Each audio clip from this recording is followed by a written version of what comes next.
Call the meeting to order. Stand for the pledge. Pledge allegiance to the flag of the United States of America and to the republic for which it stands, one nation, under God, indivisible, with liberty and justice for all.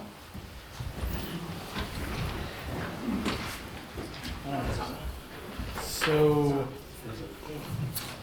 first up, we have a public hearing on the Restore New York grant program to apply for round 8 for 317 and 325 Main Street, which is for the Main Street Hotel project. You may recall that we last applied for this back in 2023. We were not successful, but this time around, the applicant's gotten much further in the process. As you know, there's been a planning board workshop or planning board public hearing scheduled for this. The applicant has satisfied the majority, if not all, of the issues: fire, engineering, all those issues, and the planning board has allowed it to advance to the next step. For the purposes of tonight, we're going to have a representative for the hotel project just kind of give a little bit of an update on this, on the project, where we're at. As you know, this board is not the lead agency in the Main Street Hotel project. We're just considering this grant application, but it is germane to this because part of the application process is when you're submitting the application, and the town is going to be the applicant, as we've learned in the past. We don't have any costs. This is fully borne by the project applicant, but part of this is project readiness, and so that's why where it's at with the planning board is important, because being that this is now at a public hearing, this shows that the project, and we also have a letter from the planning board chair, which was in your package, and he basically said that the project has essentially satisfied all of the planning board requirements. It now goes to a public hearing for possible approval. So that's where this is at right now. Bart, will you be representing and just talking to the board about this? Yeah, sure. So I represent Two Girls One Boy Holdings LLC, the owner of 317 Main Street, and the applicant from the planning board. And of course, while the town is the applicant for Restore New York, hopefully the eventual grant will go in this direction. And so Restore New York is about inducing commercial investment, and that's the primary goal of the grants. They have, when they rate these grants, they also look at a couple other things. Projects which have been subject of contamination, projects which are in distressed areas, and projects which will receive state and federal funds, and project readiness. So for those, we are not in an economically distressed area in accordance with New York State, so we don't garner any points on that. The property was, starting in the 1930s, a gas station, and there was significant remediation done under this owner. There were tanks in the front of the property, there were lifts inside the property, and we have worked with DEC and had the spills closed, so we do get some points with regard to that. In terms of the economic impact, we are projecting to go from about $12,000 a year in public revenue or taxes to around $850,000. I updated my numbers since the last application to include the 5% that the town put in their tourism tax, and that's how we get to that number. Around $220-something thousand is property taxes, and the rest is sales tax mostly, under different local, county, tourism, local, tourism, county, and what have you.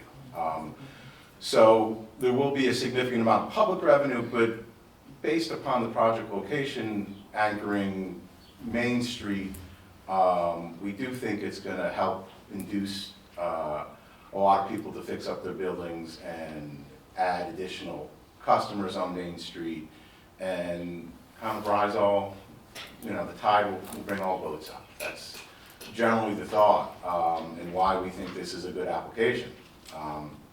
The other thing is, with that they rate people on is state and federal funds, and we did receive an EDC grant, 1.2 million, based upon the promise and the actual realization of jobs. You know, that grant doesn't get awarded out until they actually see the jobs that you promise. So we have that tie-in, and then on project readiness, Josh kind of covered it, but June 3rd is the public hearing.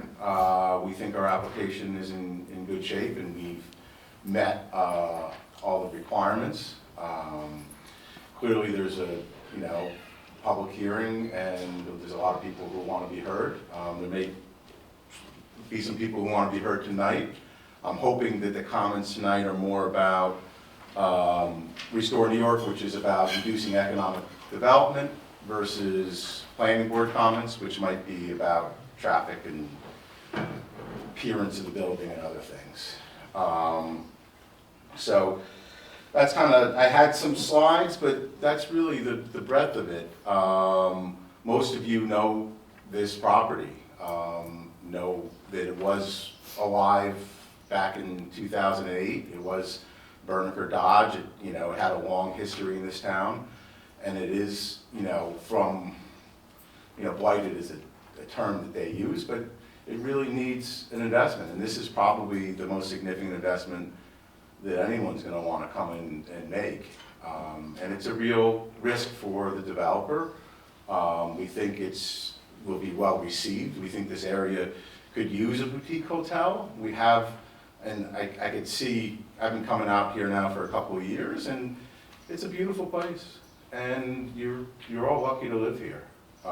It is safe and quaint and charming, and it has that kind of Norman Rockwell feel. And I think a lot of people would love to, are already coming to this area for the military academy, and West Point, of course, and Storm King, and to have a nice place to stay besides what is up on Route 9W would really help everybody. So that's really it. Okay. Questions? Can you just repeat what you think is the projected income of the hotel again? I'm sorry. Sure. So income, top line revenue, we are projecting in year 3, $4 million. So $4 million, about $3 million in hotel rooms, $1 million in food and beverage. Right, so the hotel rooms are subject to 18.13% tax. That's a 5% county tax, 5% local tax for occupancy, and then a sales tax from New York State of 4%, an Orange County sales tax of 3.75%, and a special district tax of 0.38%. And so out of that $3 million, at 18%, you have $543,000. So you answered my question, there's actually, okay, we didn't have this breakdown at all. okay. I'm sorry. I didn't actually. We just received it. Okay. Yeah. Thanks, I appreciate it. Sure. So, last time that we voted to write this letter of support, I'd asked you some questions regarding will you be seeking pilots? You did. And I did, and I thought you said you were. I mean, has that changed since? Well, I haven't gotten there yet, quite frankly. We haven't made any application to anybody, we haven't gotten there yet. We gotta get through the planning board, we're hoping to get, grants, it's a complex project. I totally agree with you, but like you have like a projected property tax of $229,521. If there's a Yep. pilot, isn't that reduced substantially? It would be a deferment for a period of years if there's a Yes. pilot. Okay. I haven't spoken, I've heard that Senator Skoufis is against pilots. Oh, I haven't spoken to anybody, we haven't made any applications. We've been busy trying to get through planning board and do our grant applications. Oh, so you had no activity with, the Orange County Partnership or any? I other- have not. I don't know if, other people who I'm working for have, but I have not. Okay. Okay, so going back to, and again, just refresh my memory, you had a 1.2 EDC grant. Were there any other state funds, grants that were Not awarded? at this time. Okay, We've made application for Restore New York. This is our second time. Right. And then the New York Forward. So there's an application out for that as well. was it $1 million for the New York Forward? And then it's 2 million this round for the New York? Yeah, so Restore New correct? York, I think the maximum a small municipality Is can 2. apply for is 2 million. But they give what they give, and most of the Sure. applications are not the full amount. I And think we're- New York Forward is $1 million, and we should know about those, of the 10 projects we submitted. So- The governor's office has said we will know by the time, before spring is out. I mean, that could be up until what, June 19th? So, I mean, I would expect sometime in the next month and a week, we'll know about, whether or not, your project's being awarded $1 million for that. Okay. So it looks like this project's gonna cost over 7.2 million, am I correct? Was that the number? So it's a bit of a moving target, to be Sure. fair, because, and it also depends on what you put in the numbers, right? So Sure. construction versus soft cost versus startup cost, right? Because at this point in time, the owner is also the operator, right? Sure. And so we have startup costs for a restaurant, we have startup costs for a hotel, we have a lot of things in that number. And that number altogether is well over the $8 million. So I don't have a breakdown in front of me between construction and the rest, but I certainly have seen those numbers, and I know that they're more than $8 million. Okay, so over, okay. And then do we have anything in terms of, and again, I don't know if I'm getting too much into the weeds with you, but what kind of investment has the owner actually put into this? Because I see the money from the grants and. As of right now, the entire investment is the owner, Okay. right? So With the consultants and everything. well, Right. sure, there's $500,000 in just soft costs to get to here. Okay, Plus, there's a purchase of the property and the remediation of the property. There's a significant cost to get here. And as for Restore New York, there's a 10% matching requirement, and I can assure you that we will have our 10% in. We'll have much more than that in, and we continue to have much more than that in. This is not a simple thing to finance, as your chair said, this is a no-cost application to the town. We're judged against New York State and also within the Hudson Valley. So the projects which have been made on round 7, round 8 is $60 million.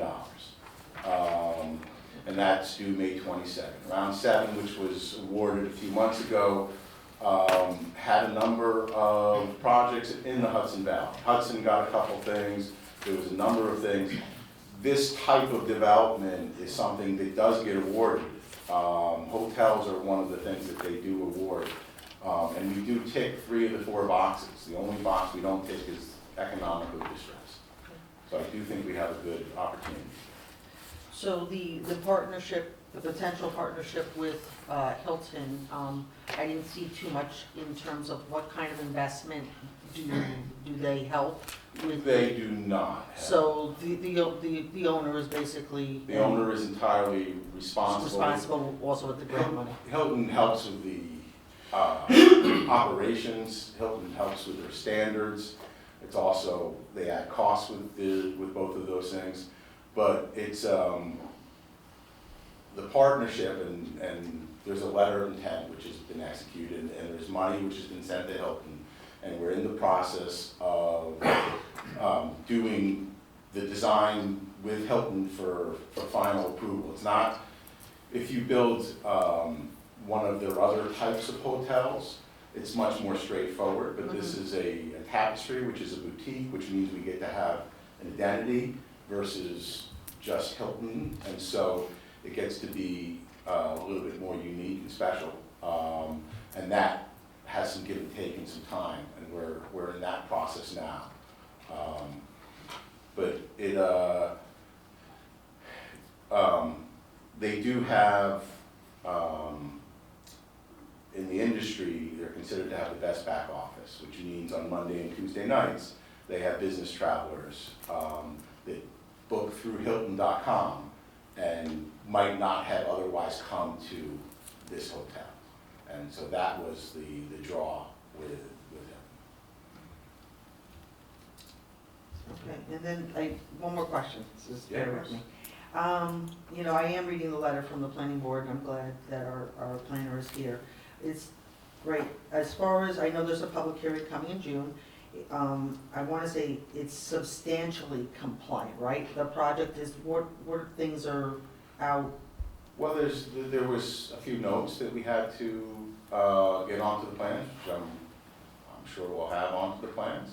But substantially compliant is pretty much what you have for every public hearing, right? I mean, they want to make sure that the big things have been met so that you don't have to go back through a public hearing because there's material issues at stake.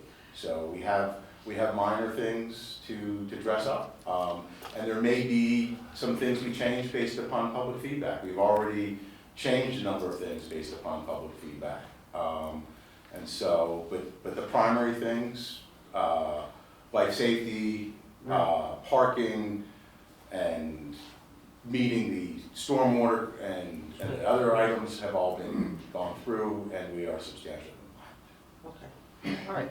So just, there's a few things more, There's always- but it's not There's fully, always, okay. there's always details. I know I'm splitting hairs, but it's not fully, we're almost there, correct? Yeah. Well, we've been set for public hearing, so Yes. we're Okay. there for that. We're certainly not there for final documents. Okay, thank you. Is there anybody else before I open up the public comment? No? Okay, is there anyone from the public that wishes to make public comments on the Restore New York grant application for 317 and 325 Main Street? Yes, please state your name. Nancy Bryant, Town of Cornwall. I have some concerns. I was looking over some of the information from the Support New York, Restore New York information on the state's website. I didn't find, and I don't expect answers back, I'm just gonna speak my opinion on things here.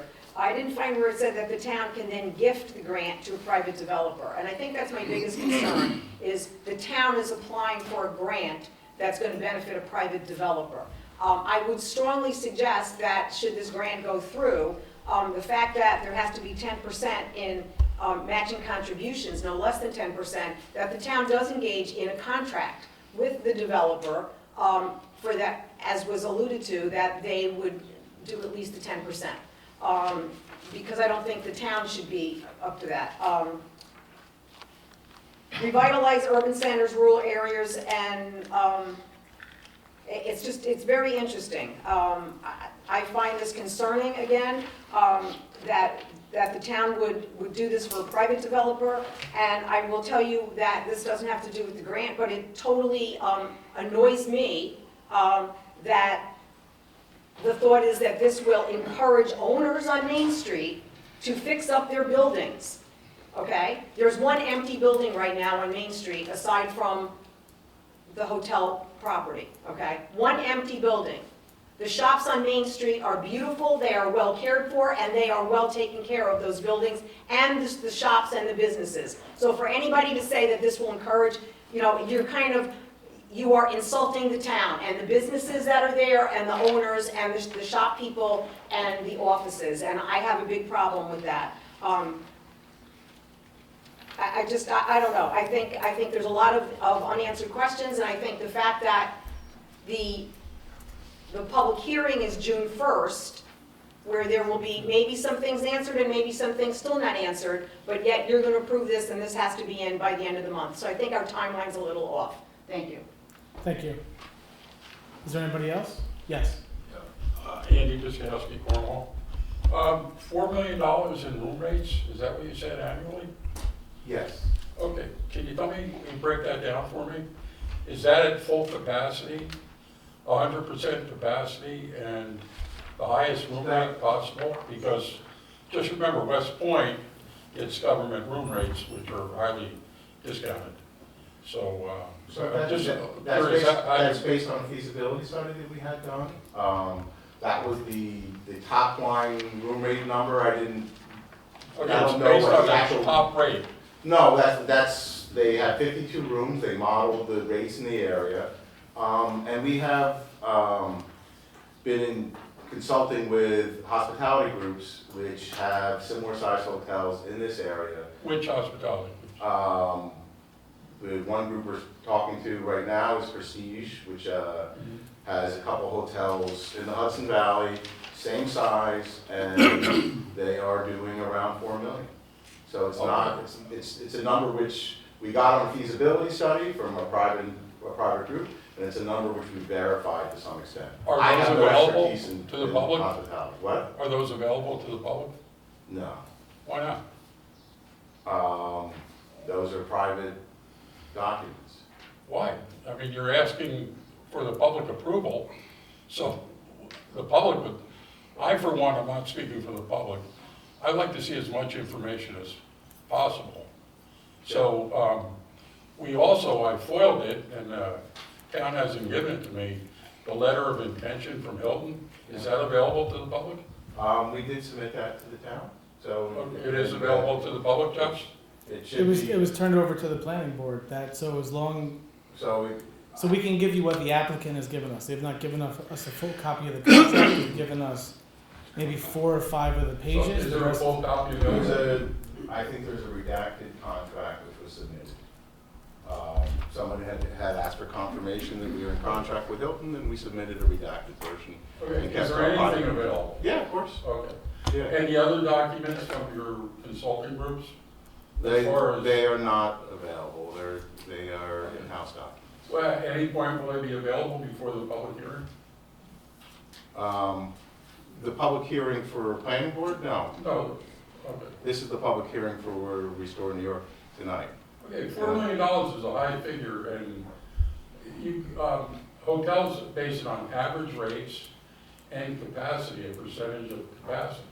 So I'd just like to see a breakdown, but you're telling me there's no breakdown available. I don't have that with me right Okay. now, and it's not my All right, area of thank you. expertise to speak to. Thank you. Yeah, I mean, we can certainly, anything that has been made public to the planning board or to the town board, we're happy to turn over, but as far as anything else, we cannot, those documents you're asking for, those are not requirements for approvals for this grant or for the planning board. So if the applicant chooses to turn it over, we can provide it, but I can't really provide more than what they've given us. I'm happy to give you a copy of what the applicant provided the planning board, as far as the, Hilton Tapestry contract. So that we can turn over. Is there anybody else? Yes. Hi, Eileen Hartman. I think I can speak to hospitality more than anybody else in this room. I owned one for 12 years here. The numbers aren't that far off from what they're talking about in the feasibility study. I was interviewed for their feasibility study. The person knew what they were doing, and I saw it afterwards, and it was right on. The numbers are not that far off. Does this area need one? Somebody asked me one time, why would I support this project if I was in the same business at the time when they started the project? I still own the Cornwall Manor. And competition is not a bad thing.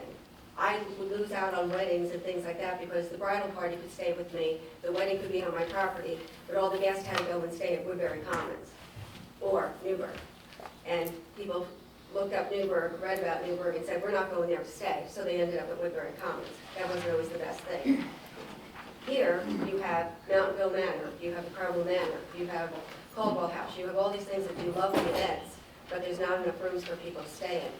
This would give, from the Cornwall Manor, less than a mile down the road, 52 rooms for their guests to stay in. They would get more weddings. And there would be more people during the weekends who would be in our restaurants, who would be going up and down Main Street, who would be doing things like that. So that would add to the community, and it would go year-round. The Hilton thing, it is slow, Mondays and Tuesdays. I close those days. That's when I gave my staff days off. But the Hilton thing and the West Point contractors and things like that are a good drawer for that. So as far as that goes, that is a good thing. The tax revenue, including the hotel tax. Now, most of the occupancy tax that we charge now for Orange County goes right back out to Orange County and the legislature. Put some of it back into Orange County tourism, but they spend a lot of it. You guys have passed, I believe you passed it, right? Yeah, An 5%. occupancy tax. It'll come right back to the town. And that'll be money that'll go in that can be used for special projects and for whatever it is that you guys decide to use it for. It will be a boost for the Main Street community. There'll be people from the hotels who will be wandering up and down. And Nancy, I don't mean to disagree with you, but if you went in and talked to each of the people who were in those stores, most of those buildings need upgrades. And they beg their landlords to do it and stuff like that, and a lot of the buildings need upgrades and stuff like that. And I'm hoping that a project like this will have people fix up their buildings and stuff like that. Some of them are beautiful, other ones are not. And certainly the shop owners who are in there can tell you about that. And there isn't a shop owner on Main Street who isn't in favor of the hotel coming. They know it'll bring them business and stuff like that, and it'll also help, to market the town more and stuff. We also have the jewel in the crown here, right over Storm King Art Center. I would be, I used to say in the fall, if I could blow up a hotel and put it out in my backfield for the fall, I could rent another 100 rooms a day and stuff like that. And that's all coming from there. Here's 52 rooms where they can come into our community and spend money here. The more money that gets spent here, the more money that goes into your coffers to spend on the town. It's kind of a simple thing. Now, this is just to give, you're not stamping the project by saying, let's support them applying for the Restore grant. You're just saying, let's let them apply and see how it goes. It's not giving them over money. It's the state would award the project the money to be administered through the town. So it's not, here you go. So I would like to see that you guys, support them in applying for this. Thank you. Thank you. Yes.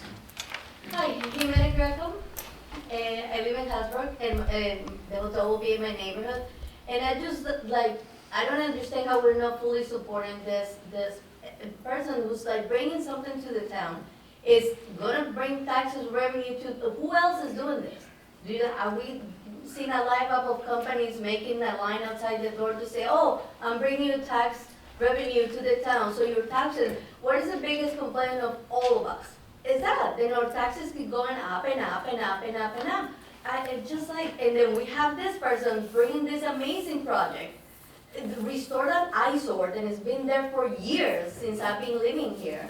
And then now we're picking little things to see what can we find to deny this. It's come on, we need to make decisions, move on. Everybody is available to apply for grants. Go for it. You have your own main store in front of Main Street, apply for a grant, find the grant, apply for it.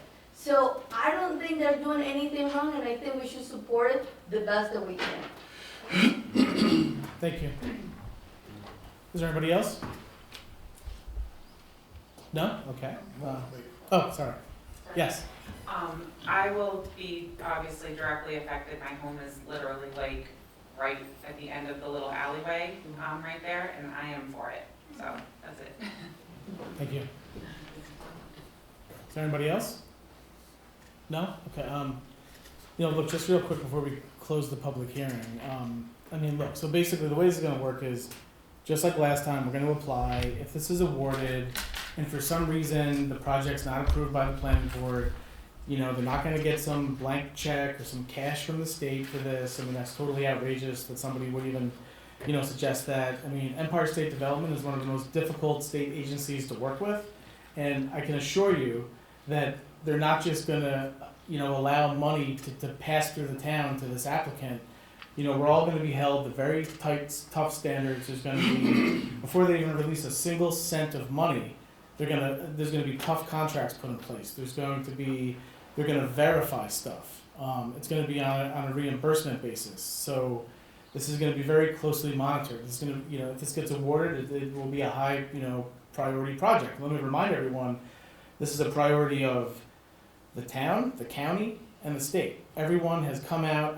This project was in the Mid-Hudson Regional Economic Development Plan, the new one that they put out, the new strategic plan.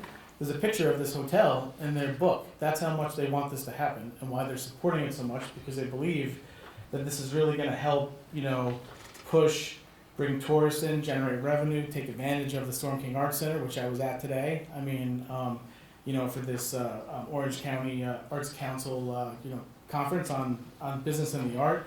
There's so much here, and we need to figure out how to get people from Storm King to come into our Main Street, stay at this hotel, and spend money in our town, which will benefit all of us. And I'm sure you got this in the mail. We've got the school budget vote.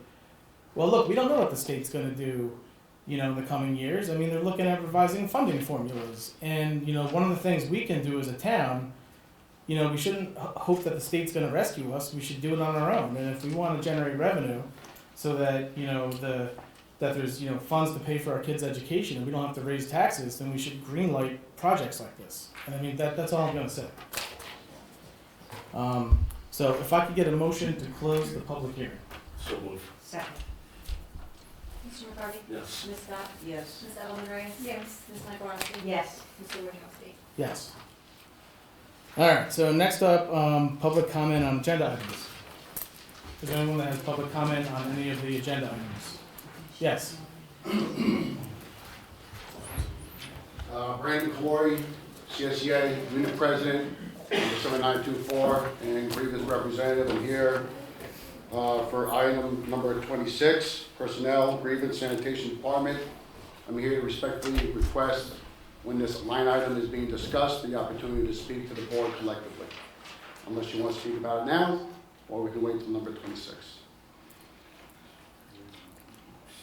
I would say that on a matter like this is really just an update to the board tonight. So if the Okay. board welcome, I'm here to answer any is questions. so that inclined you to might invite have. you into executive session to, that's certainly an option as well. Right, Steve, is the union I president? think it's just an update, Josh. I don't think there's any reason. If Mr. Calora has something to say, I think now would be the appropriate time rather than making him wait till 26. If the board wants to make him wait till 26, you can wait and allow him to speak then. Provide comment now? Sure, okay. All right, so I don't know if the board is aware or not, but there is a. Sir. Oop. Have you have any copies of the meeting? Yes, I do. I do. Permission Speak to about it, bring them up? please.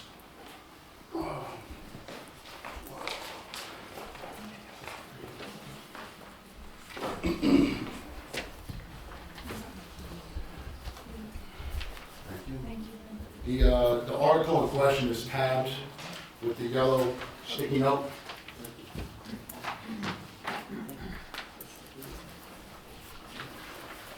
I'm not labor council.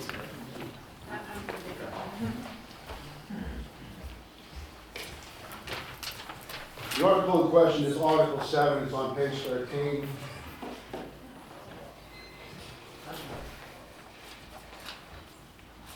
We have gone through some of the grievance steps already, and this is the last step before it goes to arbitration.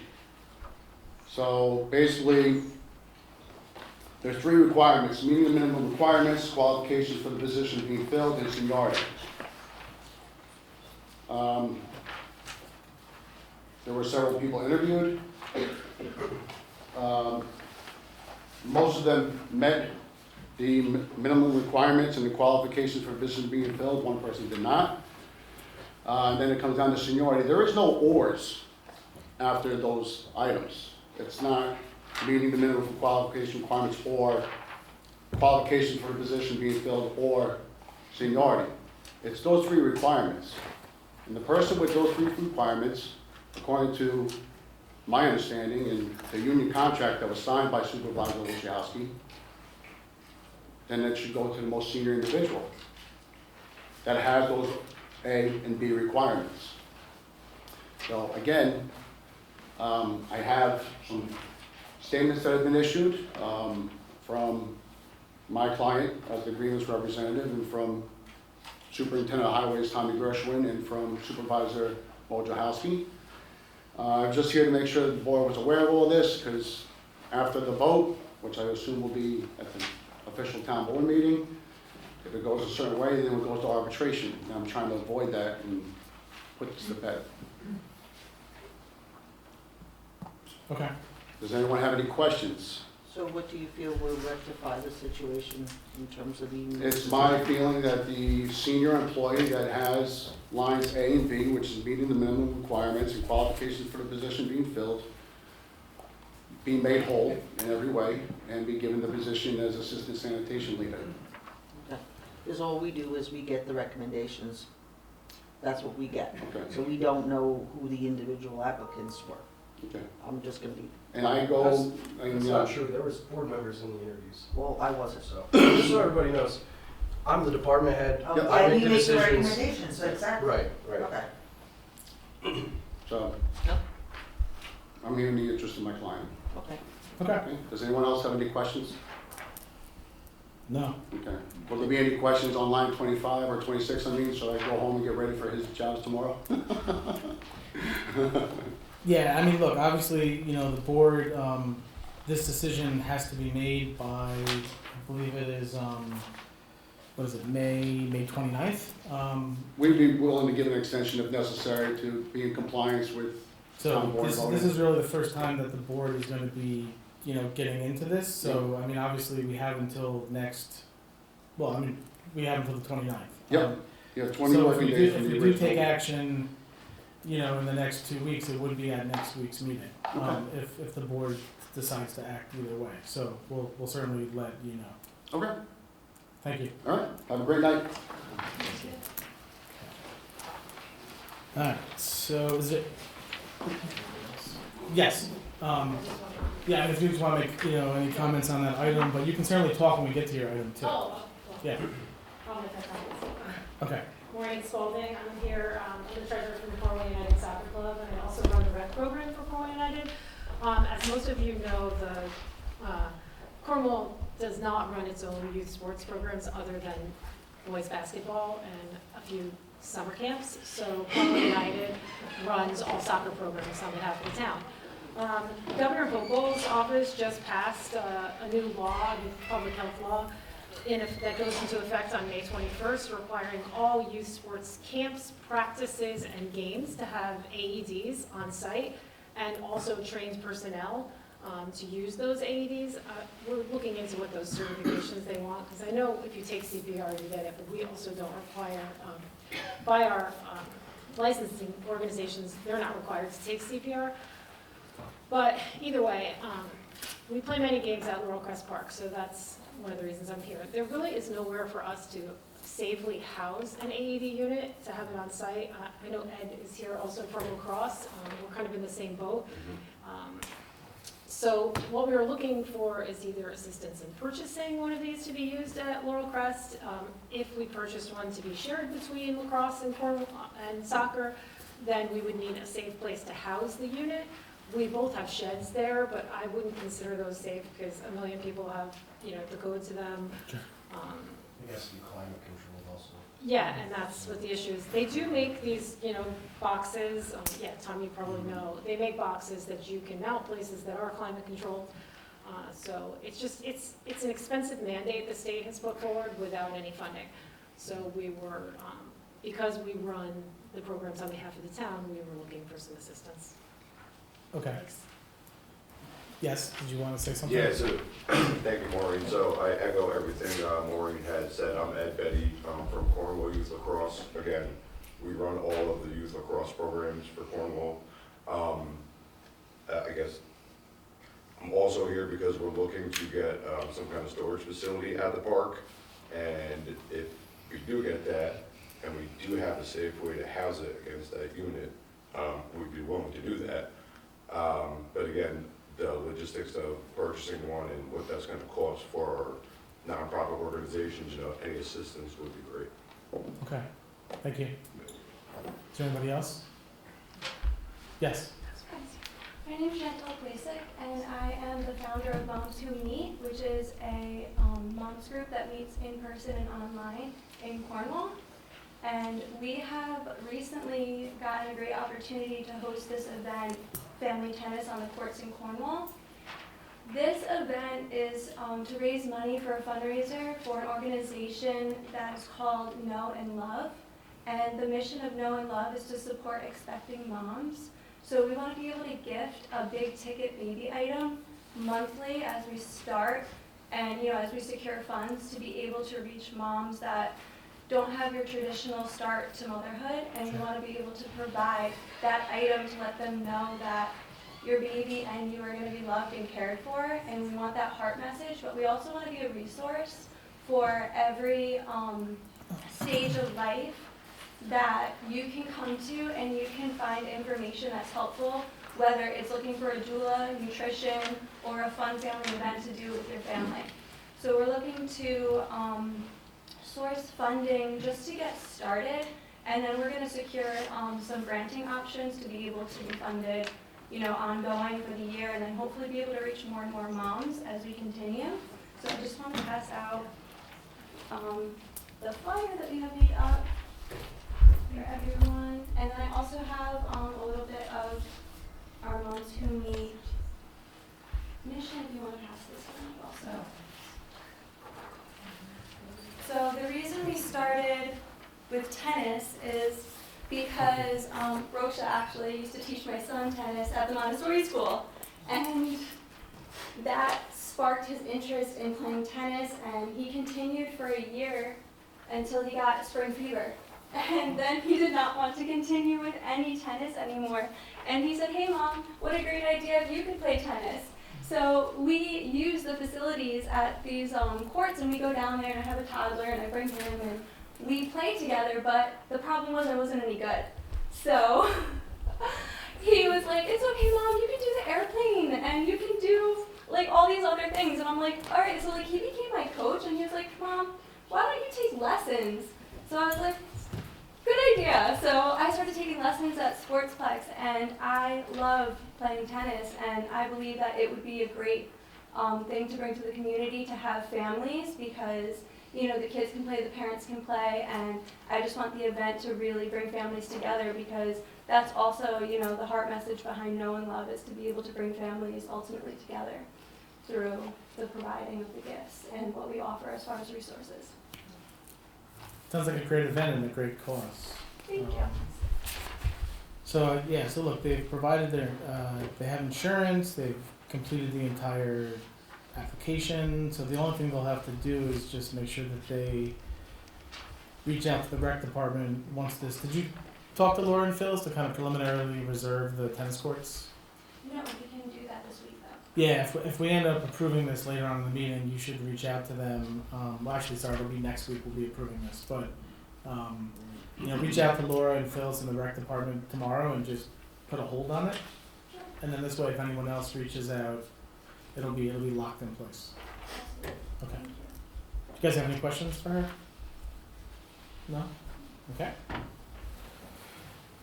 Is there anybody else with public comments on the agenda items? No? Okay.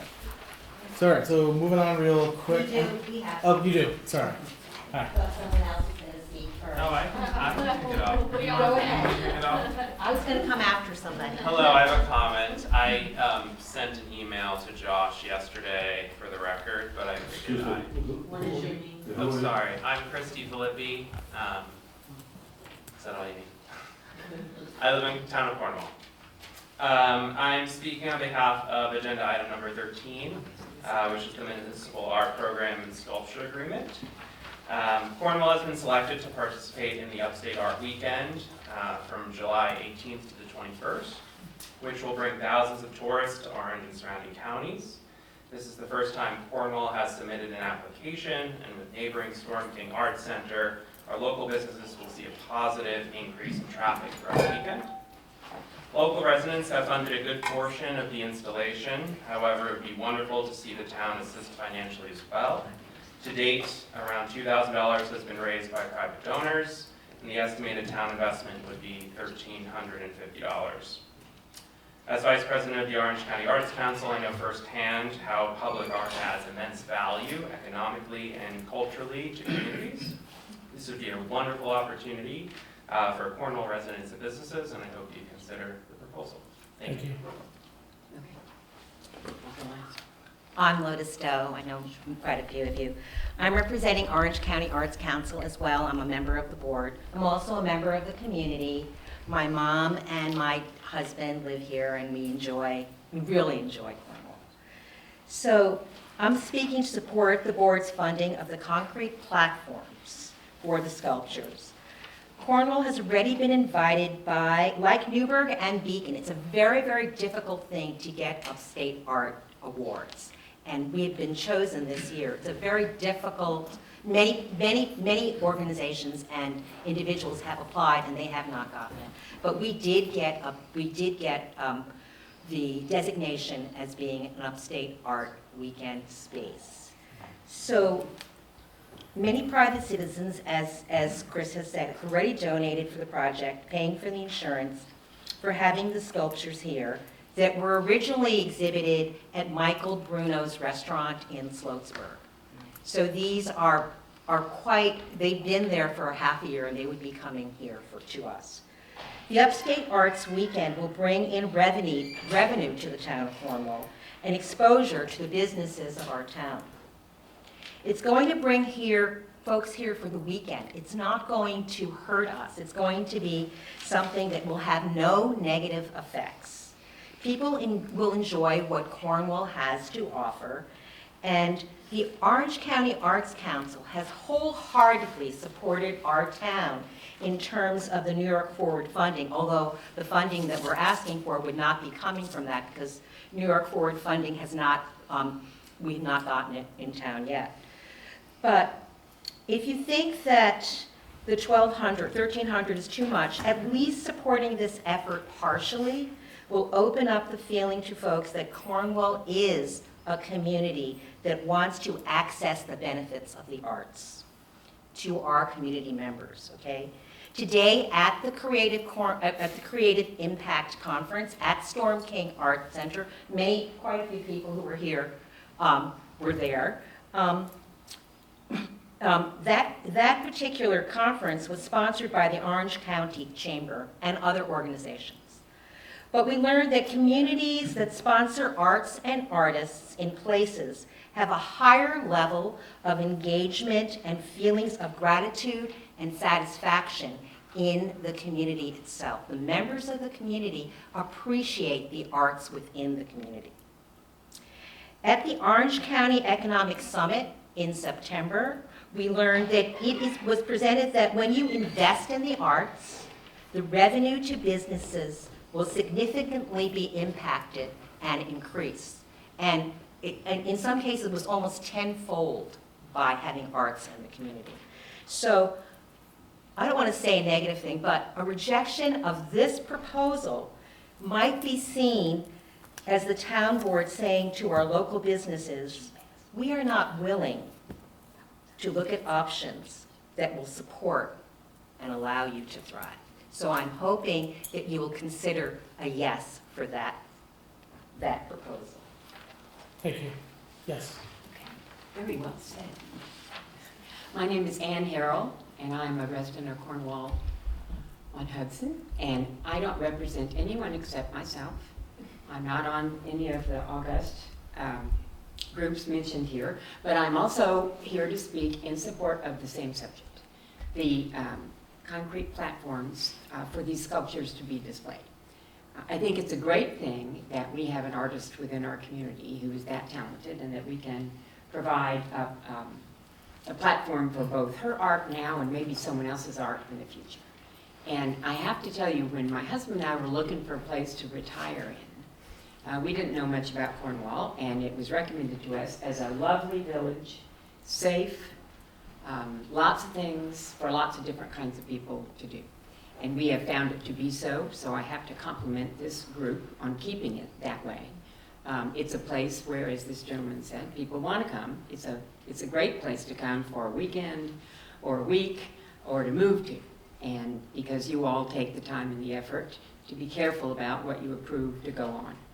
And so I think something like this, which is not a great expense, goes toward giving the message that you consider art to be as important as the 4th of July or Riverfest or some of the other great traditions that have gone on in this town for a long time. And when people visit, I think they get the impression that the residents here really think a lot of their community and are willing to invest in it. And economically, it has to be a good thing. I think a little bit spent will result in even greater results for our community, and a compliment to you all for considering it, and I hope that you will, in fact, approve. So Thank thank you. you. Is there anybody else? Yes. Hi, Eileen Hartman. Well, I had it in two separate things about talking about the sculptures and then art weekend. People don't have me here. Anyway,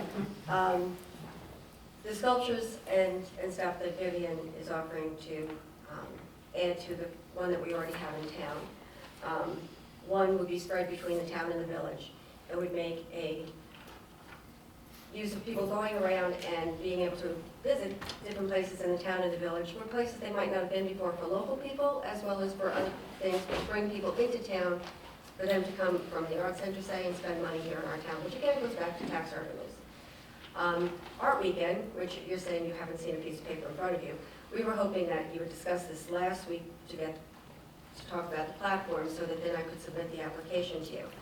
When we decided to apply for Upstate Art Weekend, we had one day to get the application in. So the chamber put in an application, and we based it on the statute that's on Bridge Street.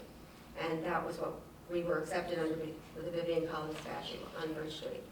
Then when this opportunity came in, and Vivian wanted to donate the other 4 sculptures to loan us for a year or 2, it became a bigger thing. But not only were they just going to come to see what was on Bridge Street, but also, you know, what would be around the town and the village, and have people moving around town.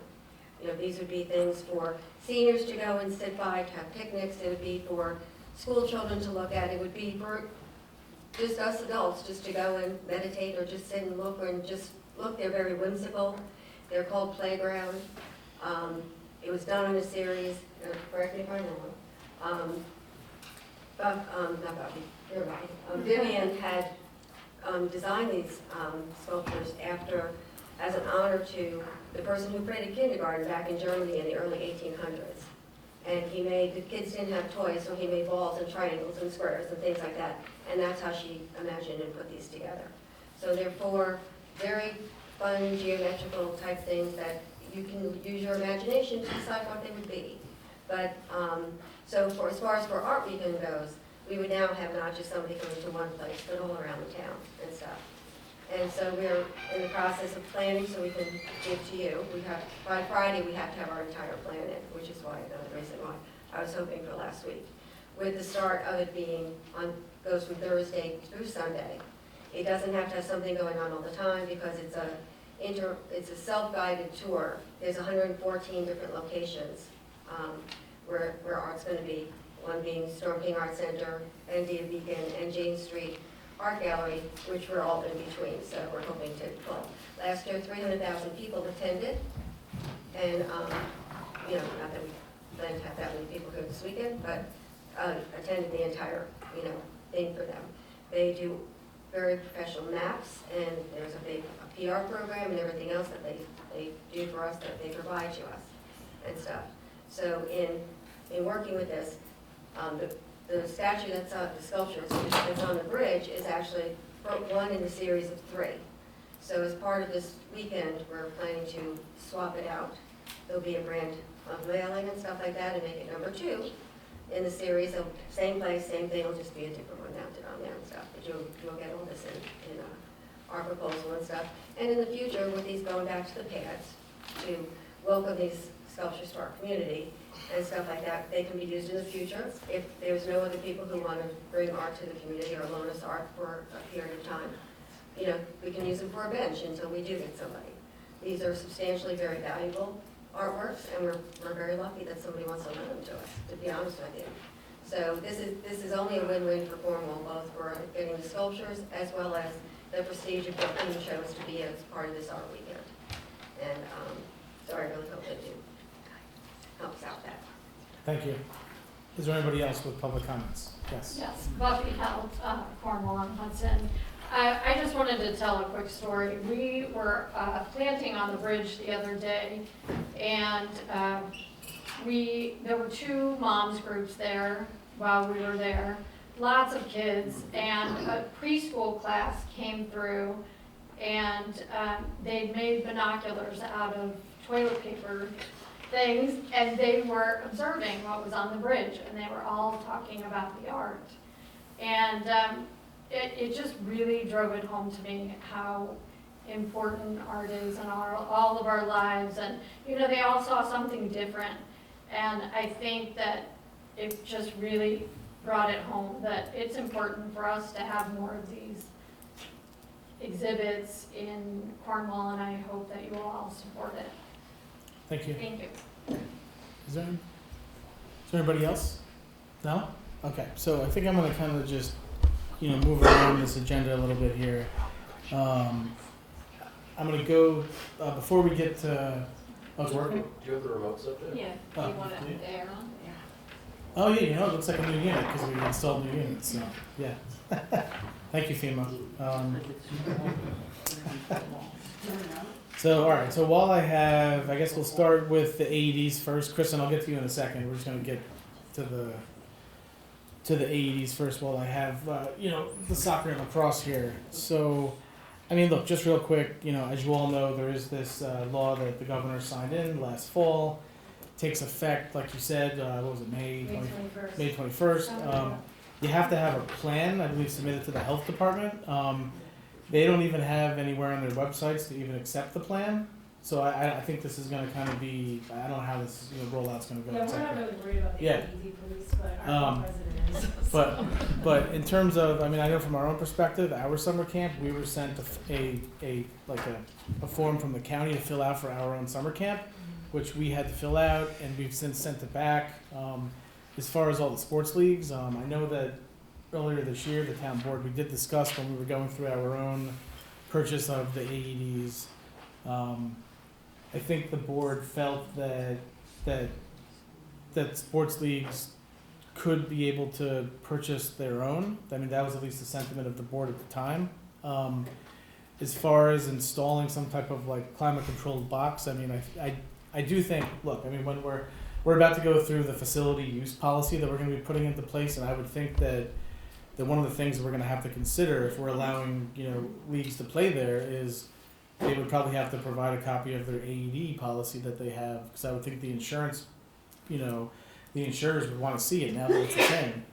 And so we'll probably have to add that into our facility use policy. So so the question is, do the leagues provide their own AEDs, but should the town provide something that the AED is going to? Since every single league that's playing on the town facility is now going to have an AED, and if we're not going to provide it, we should certainly make it so that there's a place for them to store it safely during the game, or, I mean, I guess that's sort of where I'm landing, is that maybe we provide the safe box or holding. It's probably gonna be a bigger project, there's no power, so power has to be brought down from Central Hutchins, stanchions have to be put in, meters have to be put in, panels to power it. You gotta have some sort of mount, pole or something to mount the thing to. So, I mean, you're probably realistically already at close to $25K just to get power there altogether. Poles, stanchions, meters, work. For a box to hold that AED? Probably pretty close. Why? Because there's no power there. There's no power there. Wait, it does involve our children though, the community, and. Oh, no, I just want you guys to know the numbers. I'm not saying I'm for or against it, I just want you to know the I'm not saying numbers. you're against it, I'm just saying that since the governor has not provided, that was my understanding, enough time for the soccer, United Soccer, to provide time to maybe fundraise for the machines, I would personally think that it would make sense. They have did you say May 21st or what? May 21st, we're supposed to submit. They have to have a plan. A plan. They get submitted to the Department of Health. The law actually reads that. Take a picture of it. It says we should all provide AED or describe reasonable access to AED at the camp, or, this is specifying camps. Have one or more staff possessing an acceptable certificate of training in the operation and use of an AED approved by a nationally recognized organization or the State Emergency Medical Services Council, and have an implementation plan that identifies the location and/or availability of the AED and protocols for the use of the AED during emergencies. So may I ask you a question? Yeah. Does this staff, and I'm sure you do, the coaches and staff, are they CPR AED certified? No, they, None of them? all of them are insured through Eastern New York State Youth Soccer. They're all required to take safe sport training, which is, and heads-up concussion training, but no, the state does not require AED and CPR certification. I mean, you have to understand, it's like, when we run the rec soccer program, I don't know how many coaches I have like 40 coaches running. I can barely get them to take safe sport, and because that's like a multi-hour course and the concussion training. And they have to pass a background check also through the state, but they're not required to have CPR training. The requirements are the same for lacrosse as well. We're insured through USA Lacrosse. Coaches have to take abuse training, concussion training, safety training, but there's no like state requirement or anything in regards to CPR. AED. So, maybe not be no requirement, but have you guys ever asked like, hey, out of all my coaching staff, is anybody here certified CPR AED? Our director It's of a very coaching simple and our course. vice president, who is the head of our travel program, those guys are on the field at all our, like when we run our pre-K program, the guys that are on the field are certified. When we run our rec programs that are clinic style, the guys on the field are certified. But when we have the traditional rec program where it is volunteer coaches, much like Little League, you know, those, no, they're just required to get the certifications that Eastern New York State Youth Soccer requires. And AED is not, CPR is not one of them. If we had to require them to get another one, I would probably have to, you know, just pay people to run all the clinics. It's really difficult to get youth sports coaches. Can someone remind me what was the cost for the machines? Was it $2,000 each? Well, the ones we have, 2,200? 2,200, yeah. That's 2,200. But now with youth, you don't need to have the machines that we have. The machine we have is 200 joules, 300 to 360. It's meant because it's more for adults, because they have a thicker thoracic resistance. Yeah, but I think we would have to have whatever covers both youth and adults, because we have adult coaches. But you wouldn't have to have one as substantial as the one we have.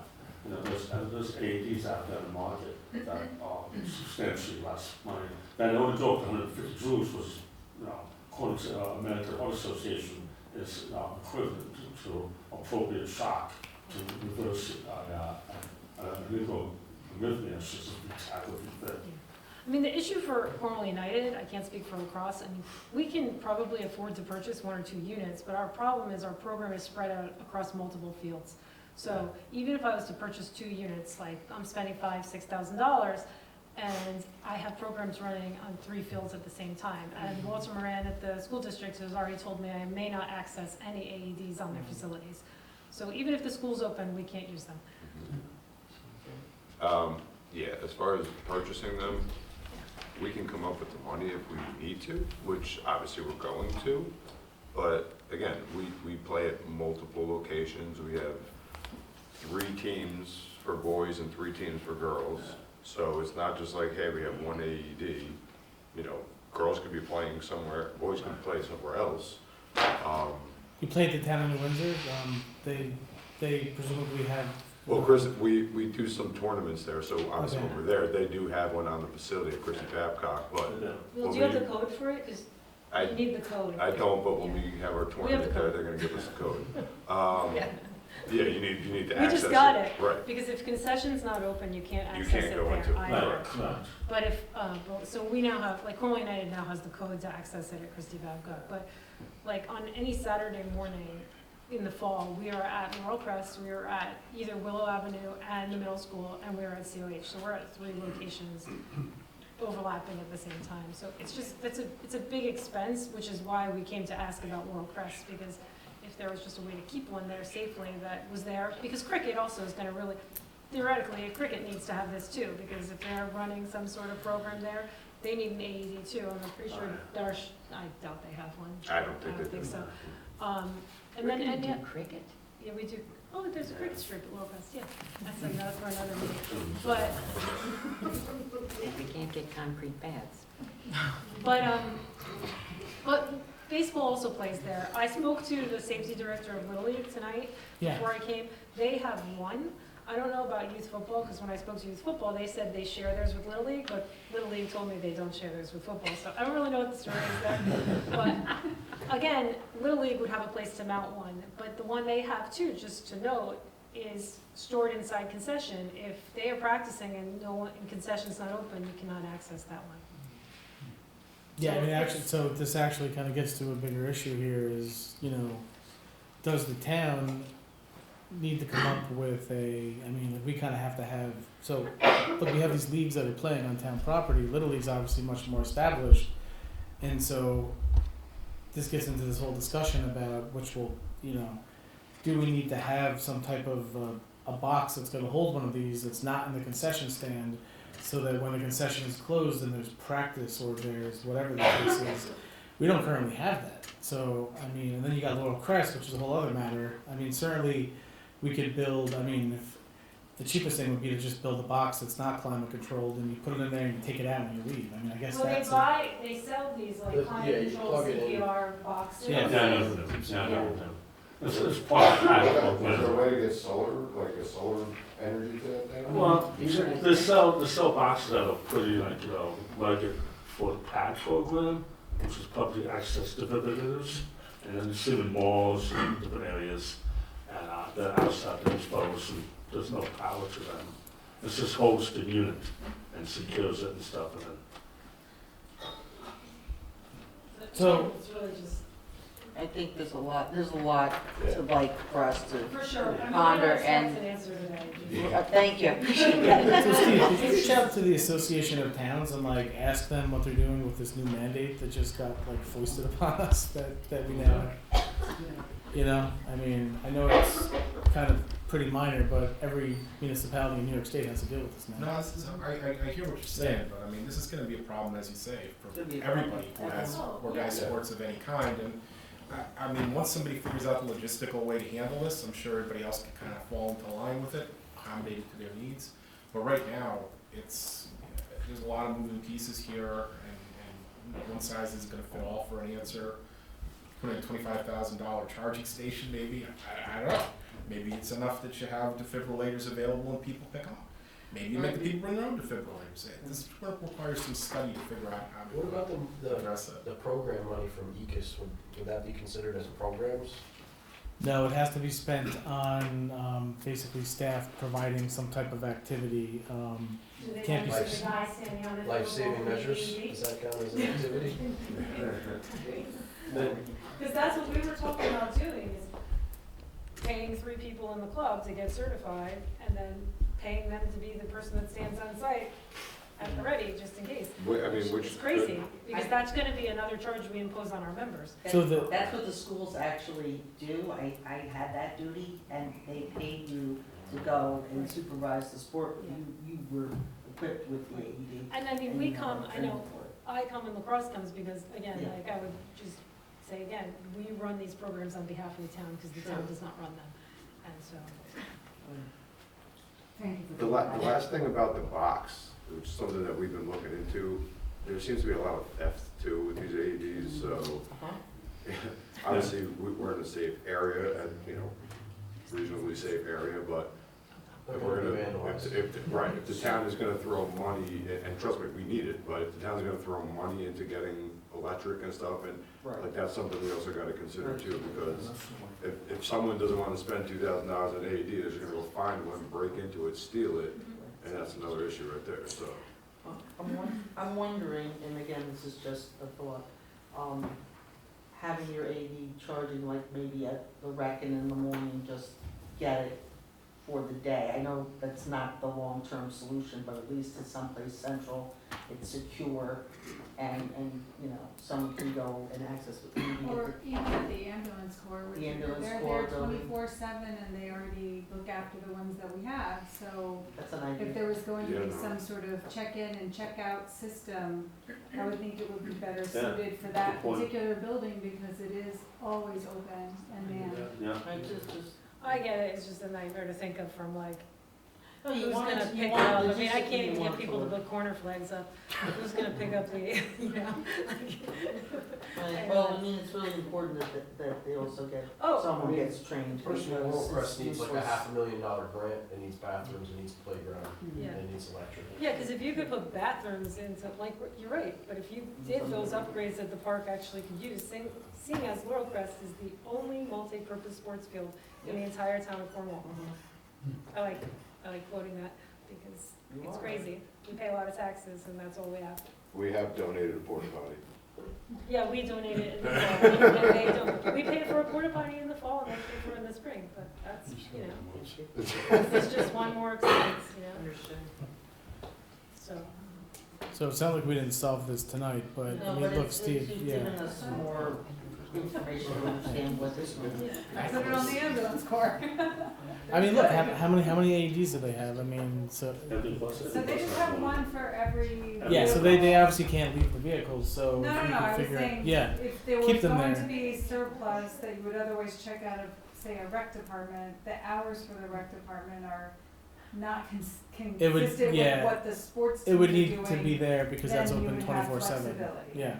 The problem is we have practices every single night of the week, so so Saturday morning is one thing, but rec soccer teams are practicing Monday through Friday, again, at Laurel Crest, at Willow Avenue, at middle school, and at COH. So it just becomes like, who's checking it out for the practice? I mean, I don't know. I mean, that's why I said, like, look, we're willing to buy a couple, because we know we're gonna have to be jogging some around for those field locations that aren't town fields. But that's why, you know, it just is becoming a very expensive. I think Karen said with the ambulance or. I just don't know how I check them in and out Sure. from coach, you know, it's just, I don't know. Well, then at least you know where they are then. Yeah, Tim, I mean, you can go Does get New like, Windsor EMS have, like, you know, the fire department have 12, 13-year-olds that wash the trucks on the weekend? Does New Windsor EMS have a young volunteer group? No, for Newbeck, you have to be 17, just because of the subject matter you're exposed to once you become a volunteer. So we're gonna have Steve talk to AOT to see what we can find out, and we're gonna work on it. And No, I appreciate the dialogue, guys. yeah, thank you. I mean, there's no easy solution. And I don't know what you're gonna do with the schools because they're gonna have to, you know, COH Elementary is gonna have to do this too. And I wonder what. The school district's never gonna do it. Well, but they're gonna have Give me a to. flat no, They may have to allow you to put potentially a. something there. Yeah. Well, there's a shed behind Willow, but they changed all the locks on them, so we're gonna have to. Cut them off. It's just, I don't know, yeah. It's a big problem, so it's gonna be expensive. So I guess moving on, lacrosse, you know, storage. Yeah, basically like what, like a metal shipping container, a Yep. small one you want to put out there? Yep, so we met with Tom a few weeks back and proposed a couple locations. I think we came up with a good spot. It would be a 20-foot metal container, an airtight water sealed container. The reason we are choosing to go this way is obviously wear and tear, it won't rot. I mean, Maureen has a wooden shed right now. I don't think mine's wood, is mine wood? Yeah. Mine is disgusting. whatever. Exactly. Don't do what I have. We have a lot of gear. We were keeping a lot of it at NEMA, but we have since parted ways with them. Sure. And we have like 12 full-size lacrosse goals, numerous equipment, containers within containers, and we really need somewhere central to keep it. We do practice and play there a lot. Our plan is to have the art department paint a community mural on the side facing the fields, so it's more aesthetically pleasing than just a container. And the backside will be obviously covered by vegetation. And, you know, Maureen shares her shed with us now, and it's obviously not very ideal, but if we did have a bigger, more sealable container, we'd be happy to share with them also. And again, to the AED, I don't know if that's something that we could store in there if it came down to it, but an option, I don't really know, but that is an option, It's so. too hot. Yeah, no. Is that cotton box? Yes. Yeah. No, not in summertime. Yeah, again, just throwing it out there, I don't know how that would work, but again, this is all, the AED stuff is all new to us as well, so. And then, you know, look, Tommy's looked at where it would possibly go. No issues with where to put it, you know, Yeah. the only issue I raised to him, which he hit with the aesthetic paint job, is it is Quaker Mill, and you might receive several complaints from residents that there's a train car in the park, so. It's realistic, I field the phone calls daily, that's probably what you're gonna get hit with. We'll direct those to Karen. Sorry. I've got another phone call. All right, so, you know what, I'm gonna skip over supervisors' updates with one exception. I'll give those next week, just the bridge. So as you know, starting Monday, unless something's changed, they will be demoing one side of the bridge, and they will be putting in place this new, you know, traffic pattern, which involves taking away, 10 or 12 parking spots. There'll be Jersey barriers. They plan on routing, they say it's gonna fit, you know, 2 lanes of traffic over, essentially half a bridge? Too tight, they're Yeah. gonna be slightly smaller than Yeah. the traffic lanes already are on Main Street. And, you know, I did post on Facebook last, you know, Friday, because this week they were kind of getting the signage in place and, you know, taking care of some logistics. We will be in touch with the project manager, who's an engineer for Hudson Valley Engineering, HVEA, and we'll be in touch with them every week. And, you know, as soon as we find stuff out, we will pass it along to the residents. And I added every one of you guys to the email chain. Yeah. Weekly updates. Thank you. You too. The school district should have been added as well. I forwarded the information to the project manager, and I also forwarded it to Terry Dade and Harvey Sotland, so they should be aware if they have to change bus patterns or do any of that. So it is starting, and this is going to be a 2-season project. The contractor does have until, the spring of 2026 to finish it. Let's hope that it does not take that long. Oh, the fall of 2026 to finish it. So let's, this year they're gonna do one side, next year they're gonna do the other side, 2 lanes of traffic open the whole time. I think that was the best that we could get out of this, given the fact that they are replacing a bridge over water. And, so, you know, it's gonna be busy, that end of Main Street between a potential hotel going up and the Hasbrook Drainage Project that's gonna be starting. So there's gonna be a lot of work going on in that end of town. So, but it's all good. It's all good.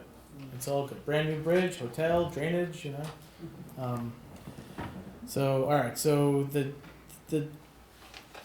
real quick item number 2, and then we're gonna go right into zoning because it ties into item number 2. So the +1 ADU program. The reason why I bring this up is because the county and RUPCO jointly submitted an application back in February to basically get $5 million to fund Orange County residents that meet certain income requirements. And it would basically set up a grant program, whereas if you're income eligible, which is gonna be people on fixed income and veterans and, you know, some residents, you can apply to get I think it's either $125,000 or $150,000 to build an accessory dwelling unit onto your house. And the goal of this program is to basically increase, you know, this is, I would call this like the lowest hanging fruit of adding housing to your community. And Cornwall and Wawayanda are one of the, you know, I mean, they're one of the handful of towns in Orange County that allow accessory dwelling units. So we stand to benefit from this. So I know currently RUPCO is in the contracting process of this. They expect to have that done, you know, in the next month or so. But once the program's open, if you're income eligible, you will be able to, you know, reach out and, you know, submit an application. You'll obviously have to get through the town zoning on this, and you'll have to deal with the building department. We do have some of these already in town, so it's not like something we've never done before. That's the +1 ADU program. And then Pro Housing Communities Program. Some of you know about this, some of you don't. It's a new initiative by the governor. I bring this up because she's basically tied a whole bunch of discretionary capital funding to it and has basically made it, if you want to have access to that, certain grant programs, you have to become a pro housing community. And, you know, there's a couple of ways to do that. You can see the different options. One is to option one is to basically, if you have increased a certain amount of housing permits and you've done construction over, I think it's a 5-year period, which you have attached, this goes back to 2019. We would certainly have to update this for where we are in '24, but you can see what we've done, new construction, single-family dwellings and apartments. You can see what we've, produced the past 5 years. I have to, to see if we're gonna meet the, like if you look at the option number one, you have to have a certain amount of, percentage increase in housing, and if you're in a suburban area, it's different than if you're in a, urban area. So that's one way. You also have to provide information on your zoning code and some other stuff, which wouldn't be that hard to put together. If you don't meet that threshold, then option two is you still got to give all of the zoning code information, all your info on planning, zoning, site plans, building permits, etc. But you also have to pass a housing resolution, which says that you are going to adhere to pro-housing community, parameters. That's obviously, I'm not sure if we're locked into that exact language because we might have things we want to change in that, as Steve raises his eyebrows over there. No, obviously. So certainly before we go down this path, I mean, the easiest thing I think is for us to try to let's figure out, do we meet it just from the housing we're already building before we even have to consider doing a resolution? And if we would have to do a resolution, if that's something the board wants to do, can we amend the resolution to make it, more fit the character of Cornwall? And if, look, we don't decide to do this, we don't do it, and that's that. But I'm just raising it because this is like, this would shut us out of getting certain types of grant programming going forward. So that's why I raise it. We don't have to make any decisions tonight, but I want the board to certainly look at it because I'm gonna go back, I'm gonna get the numbers on, what we have to do in terms of housing numbers and see if we meet it. And if we don't, then we can have the discussion about the resolution and the other stuff, but just wanted to give you the info. Questions? No? Okay, so next up, zoning updates. So Kristen, who is our planner, she is here, and you may recall that we were talking about accessory dwelling units last year.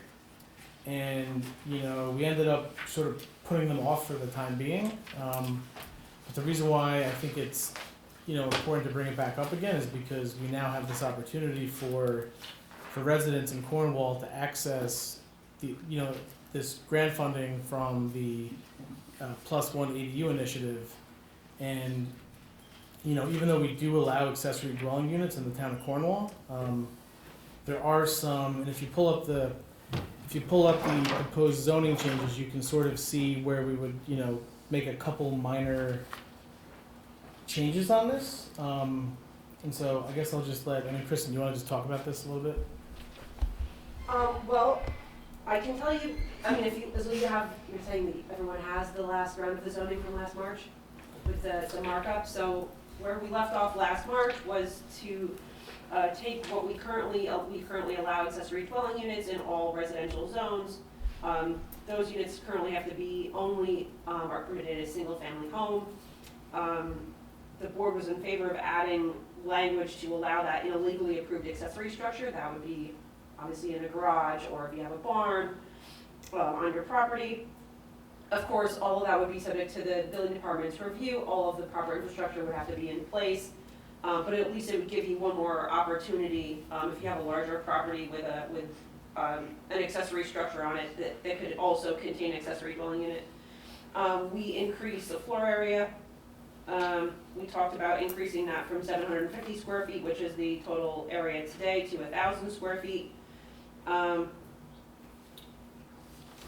were the only two changes that we were making at the time. I think allowing 2 bedrooms instead of 1, that was the only other. Kristen? Not contain, It's under C. Subs-C. The 2 Under bedrooms, C. yeah. That's the one we have. When you say we, who? Yeah, when you say we, who's we? My boss used to say. These are just the changes that I made since I was last before this board, which is last March. Yeah, Actually, this so says March of 2022 is what my zoning is. Yeah, so we had this discussion, this is what we spoke about, and then we kind of put it off as we looked at parking and the, other changes on the, so basically what this does is, this allows, you can have an above apartment accessory, or above garage accessory dwelling unit, like we actually have throughout the town already, many we just don't know about, so it's already happening. And we would allow, move up to 1,000 square feet from 750 and allow not more than 2 bedrooms. But the one key thing here is if you look at this, limited to not more than 40% of the living area of the principal unit. So if you have a 1,600 square foot bi-level, you're not going to be able to build a 1,000 square foot accessory dwelling unit. It's going to be within character of what the existing primary dwelling is on the property, and it's going to have to conform to that. So, to me, I guess the biggest change here is allowing accessory dwelling units above garages. But of course, they would have to have sufficient additional parking, water supply, sanitary sewer provisions, and available to meet the needs of the dwelling unit. And the building inspector essentially gets to, he's going to have a lot of say in this because he's going to determine if that's the case. And if you know Gary, Gary's going to make sure that that's the case. Well, So, what does it mean to have sufficient additional parking? so It's not defined, that's why I'm asking. yeah, so because if we put in there, like you want to leave it open, because some streets you wouldn't be able to have off, on-street parking. You would need to have it in a driveway, and you need to give the flexibility to allow Gary to kind of, look at, okay, well the driveway's big enough, to accommodate an additional car for the accessory dwelling unit, or it's not, or they're in an area where, they're in Mountainville and somebody could park on the road. Whereas if you're in some parts of the town, you might not want people parking on the road because it's too congested. So you kind of give, I don't know. I mean, generally. Does that become problematic giving the discretion, or is that? No, regular? this term was intended to deal with the issue of whether you're gonna require off-street parking for accessory units. And sometimes you wanna require off-street parking for accessory units. Other times you're gonna have quite a big driveway with 5 cars in it, and it doesn't look all that good, especially if there's sufficient off-street parking. Why require them to make more, on-street parking rather, why require them to make more off-street parking? So we were wrestling with how to deal with that, and in the end, we kind of said, well, in terms of granting the approval, there just has to be sufficient. Just how many people are gonna be in the building and where the car is gonna go. And I think the building inspector can determine that in his discretion. Steve, how does that affect the snow ordinance law? Well, you're gonna have to find some place to put your cars if you can't park on the street, during snow removal time, but that's the property owner's problem. Yeah, I mean, so actually Gary and I did talk about that, and again, this is where it comes down to, the building inspector discretion. I mean, look, if you're on Main Street, people live in, dwelling units, and they park at Town Hall, because we allow snow parking now, so you do have that option. But you're right, I mean, Tom, you raise a good point, and so again, that's where it has to come into, and currently, I believe this is currently what it, what it says in the, in the code. So I think, obviously, if we want it to be off-street parking, then it's gonna be off-street parking, but then there's other areas of the town where it's probably fine to have cars on the street. So I think this is, this is like giving the planning board the discretion to waive 100% of parking. You're giving someone the ability to consider the conditions, and if the property owner can make a case, they can get the waiver. I don't know. And so the 40% of the living area of the principal unit is the floor, so it shall not exceed that? It can't, yeah. So even though you're allowed to go up to 1,000, the 40% of the living area still applies, so. So it could constrict to Yeah. the 1,000? Yeah. And, Is that? Yeah, that's correct, and that's basically intended, it's kind of similar to item A, that the accessory dwelling unit should not alter the appearance of the structure as a single-family residence. It's kind of in that similar idea to not change the character of the structure. So if you have, if you have a 2,000 square foot home, you don't want, if you add another 2,000 square feet onto that structure, is that in the character of a single family unit? Is that apartment accessory, or are you just building a 2-family house and calling it accessory to try to get that extra space? I think that that's why it's really intended that this unit currently in the zoning, I'm not telling you what to do, But currently in the zoning, it's really intended that that unit be accessory to the single-family dwelling, so that that property is still a single-family unit, and if there's an apartment, it's smaller, it's accessory to that. That's why it also requires the owner to live in that single-family dwelling. It's not something where, you know, you can have a rental unit and an accessory to a rental unit, that's just becomes an additional rental unit. So that's what the current zoning is intended, to make sure that the character of the structure is not changing, even if you're adding an additional apartment. Thank you. And that this apartment's going to be inside a single dwelling centre, but you say this is 2,000 feet, you said before, and it's 40%. So is that apartment going to have two means of egress and, you know, entrance, exit and stuff for safety Oh, yeah, it would have to purposes? meet all of It the, have to all be the all- building codes, absolutely. Everything, okay. Yeah. Yeah, I mean, all applicable building and fire codes apply to this, you know.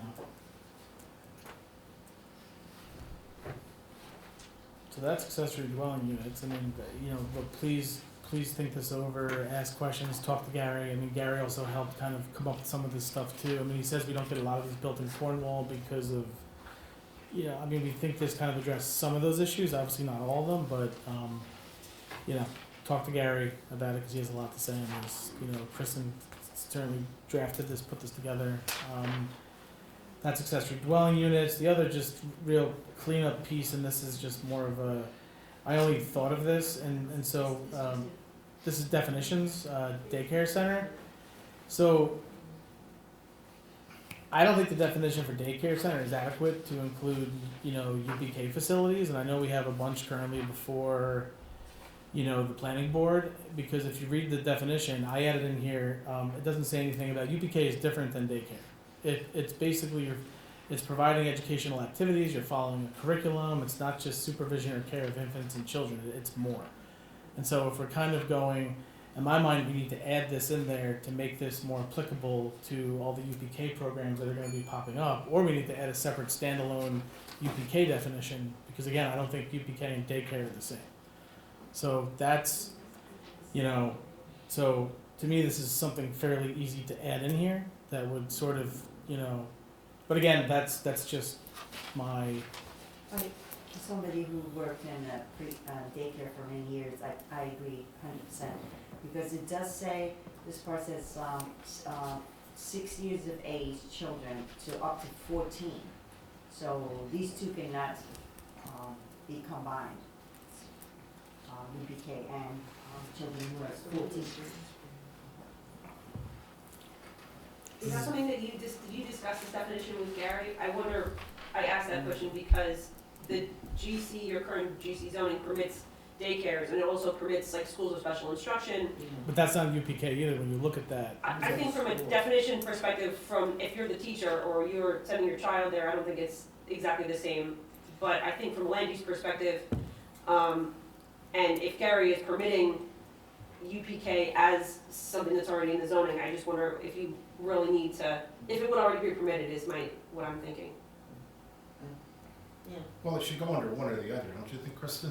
I mean, it'd be nice to have it specifically called out, just so that there's no issue about it. And yeah, if Gary's permitting it, maybe it's not an issue, but Gary won't be building inspector forever, and, you know, it'd be nice to have it ironed out one way or the other, so. Yeah, I think certainly you could expand the definition of either one of those, whether, I mean, school special instruction has been typically used very broadly, and you're right, it's only used broadly under the current administration, so that could certainly change. That probably is something that should change, because it's probably been used too broadly, and would probably be good if we had a little bit more explanation of what that should be used for, but yeah, we could certainly add a definition of UPK, but then you just have to add it in the zoning table if you're gonna call it out as a specific use. Yeah. Good idea. Well, let's ask Gary and circle back. Yeah, we can do Wait a that. second, but then, okay, can I ask, so, right now, schools are right in the GC zone. Right. It's permissible. Correct. Would this, if we add this UPK facility into this, would that restrict a school coming into a GC? I think if you're just gonna allow it as you're just gonna call it out as a specific use, and then you're gonna go ahead and allow it add it to the table, you'd just be adding a new use. I don't think you'd be affecting the other uses. So this would be an additional permissible use, am I Right, correct? correct. Okay. That's what I'm hearing, and I guess you'd have to look just to make sure that any of the permit criteria that currently apply to daycare centers, and just check to see if those are still applicable here. I know that there's, for the most part, the state regulates all of that, so you can't, you know. Yeah, see, daycare is regulated by Office of Children and Family Services, and the UPK that are being envisioned, funded by the school district, is through New York State Department of Education. So you actually have two different, Orange County Department of Health, I believe, looks at both, but in terms of it's daycare is OCFS, the UPKs that the school district are funding, those slots are funded through state net. But I know that there are certain daycare centers that are also running UPK programs as well. They are. So they're all in the same, under the same roof, so I'm not clear. They'll both be permitted uses if we make it a separate All right, I use. just want to clarify. So if you had one that's a daycare / UPK, it would be permitted all the same. I think the bulk requirements would be the same. Those are all GC bulk. Yeah, like I said, from a land use perspective, I think it's Yeah. fairly similar. Outdoor, there's still outdoor space requirements and things like that. Right. Similar, I would think the parking would be similar. I would just make sure that if you want UPK and daycare, or UPK and anything, to be able to both be primary uses, or if you want them to be able to combine, that's something that I know that oftentimes the planning board struggles with, knowing if that's intended, so I would call that out as well. The ratio of teacher and I was gonna say, is one also of the- different, very different. Yeah, like infant care is what, 1-to-1 or 2-to-1 or whatever, and then you get the UPK, and that's where you make all your money because you can have the higher ratios. So it's kind of a different. That is correct actually, but We know parents in this community are very welcome for more UPK slots. no, this is actually I'm trying to make help it. that. This is very. In fact, I attended the Pattern for Progress forum on daycare a couple weeks ago, and they were saying Orange County and throughout the region they're losing lots of slots. Part of the reason is because of the state-funded UPK. So if a district in-houses it, you take away the most profitable part of a daycare business because they make all their money on UPK. And so that's why this school district did not do that. I spoke to Terry, and he actually a week ago, and he very clearly wanted to put it out to the private businesses so that he wouldn't put them out of business because UPK is the most profitable for them, and that is and that's a fact. So that's why I want to make it sort of clear in the code. That's all I'm looking to do. So that's daycare. I think that's it. Obviously, if we're gonna go down this pro-housing communities path or any of this other stuff, we would need, Kristen's help on some of the submission on the pro-housing community. There is some work there for our planner if we decide to go down that path. And then certainly, and not to get into this tonight, but obviously there is going to be I know the community has been asking us to possibly start down, some minor updates on the comprehensive plan. So that's something that could be happening later this year that we would be, working with our planner on. You have any questions for Kristen before she takes off? Thank you, Kristen. Pro housing, you're gonna have to get the building department involved as well. Yes, Unfortunately, absolutely. the census data is not very updated. So your last census data would be 2020. Unfortunately, so anything that you've done since 2020, you're gonna have to rely on your building department to update. I would say if you're trying to prove a point with respect to a grant and meeting specific numbers, you don't want to rely on American Community Survey because it's not. Right? Sounds accurate. It's not accurate for this size community. Yeah. I would say if you were the city of Newburgh or something, like you could say plus or minus, but not for something like the town of Cornwall. Yeah. I would say you're gonna have to get Gary involved and start pulling building permits and things like that. Okay. But Thank you. you're welcome. Thank you. So next up, we have Clean Energy Communities Program. So just to kind of give everyone an update on this, Rocha, myself, and two members of the Conservation Advisory Committee. We had Aaron Salaquini, and who else did we have on there, Rocha? You're asking the wrong person. Yeah. We're four of us. Yeah. So there's four of us, and yeah, and you know, we had a meeting. We had a Teams call to go over the basically there's basically high impact actions that you can do as a community, and once you do a certain number of them, you can start bringing in real grant dollars, and you can become certified as a clean energy community. And so, because we've already come a certain way, we submitted for the LED streetlight project. As soon as that gets certified, that puts us being allowed to get some grant funds. As soon as the EV charging station gets online, that's another one we can get credit for. And then there's a few additional ones that we're going to be looking to do. I'm anywhere from sending the building inspector to an energy code training. That gets us some points in grant funding. There's community campaigns, which I believe Mrs. Scott partook in. I think it was like a joint between the county and some municipalities. Yep. We can do those here in Cornwall. Woodbury is currently doing it, and you could actually earn, I think it was close to 2,000 points. That would put us over the threshold. And it's just simple things in the community, upgrading your heating, geothermal, things like that. So it's definitely within our reach. That's something we're going to be doing. Then there's just some other minor things as well in here. So that's ongoing. I've got Megan, my new secretary. She's been helping fill out the paperwork and get it in. So we're going to be doing that. The Restore New York grant program number 7. I'm going to ask the board to pass the resolution so we can submit this by next Tuesday. So we'll do that in the special meeting. The item number 8, we have the commercial down here. Item 8, we have the zoning change request. Yep, okay, 2602 Round 9W. Okay. So, who's gonna, John, or your design professional, who wants to?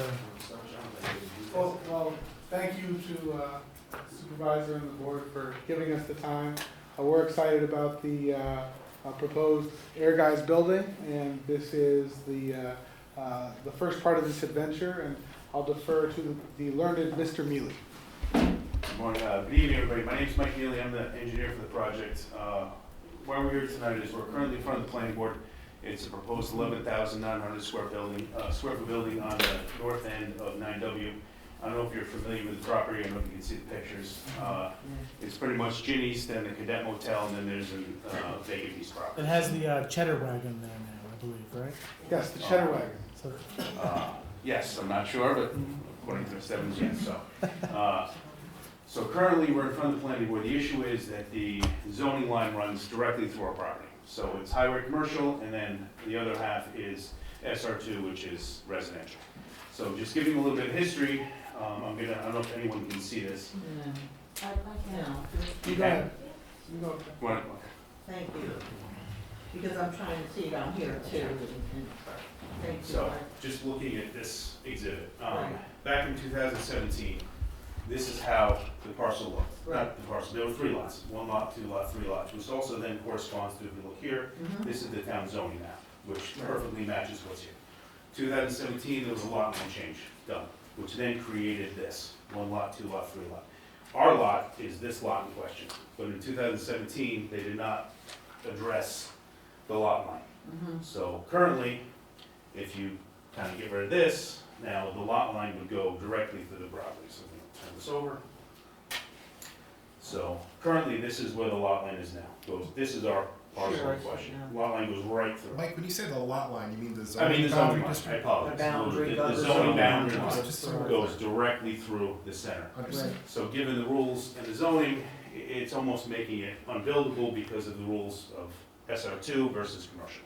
So what we're proposing very simply is to relocate the zoning line to then go to the property line, surround it, and come back out. We're not affecting any neighbors, and we're kind of addressing what probably should have been done back in 2017, keeping it kind of...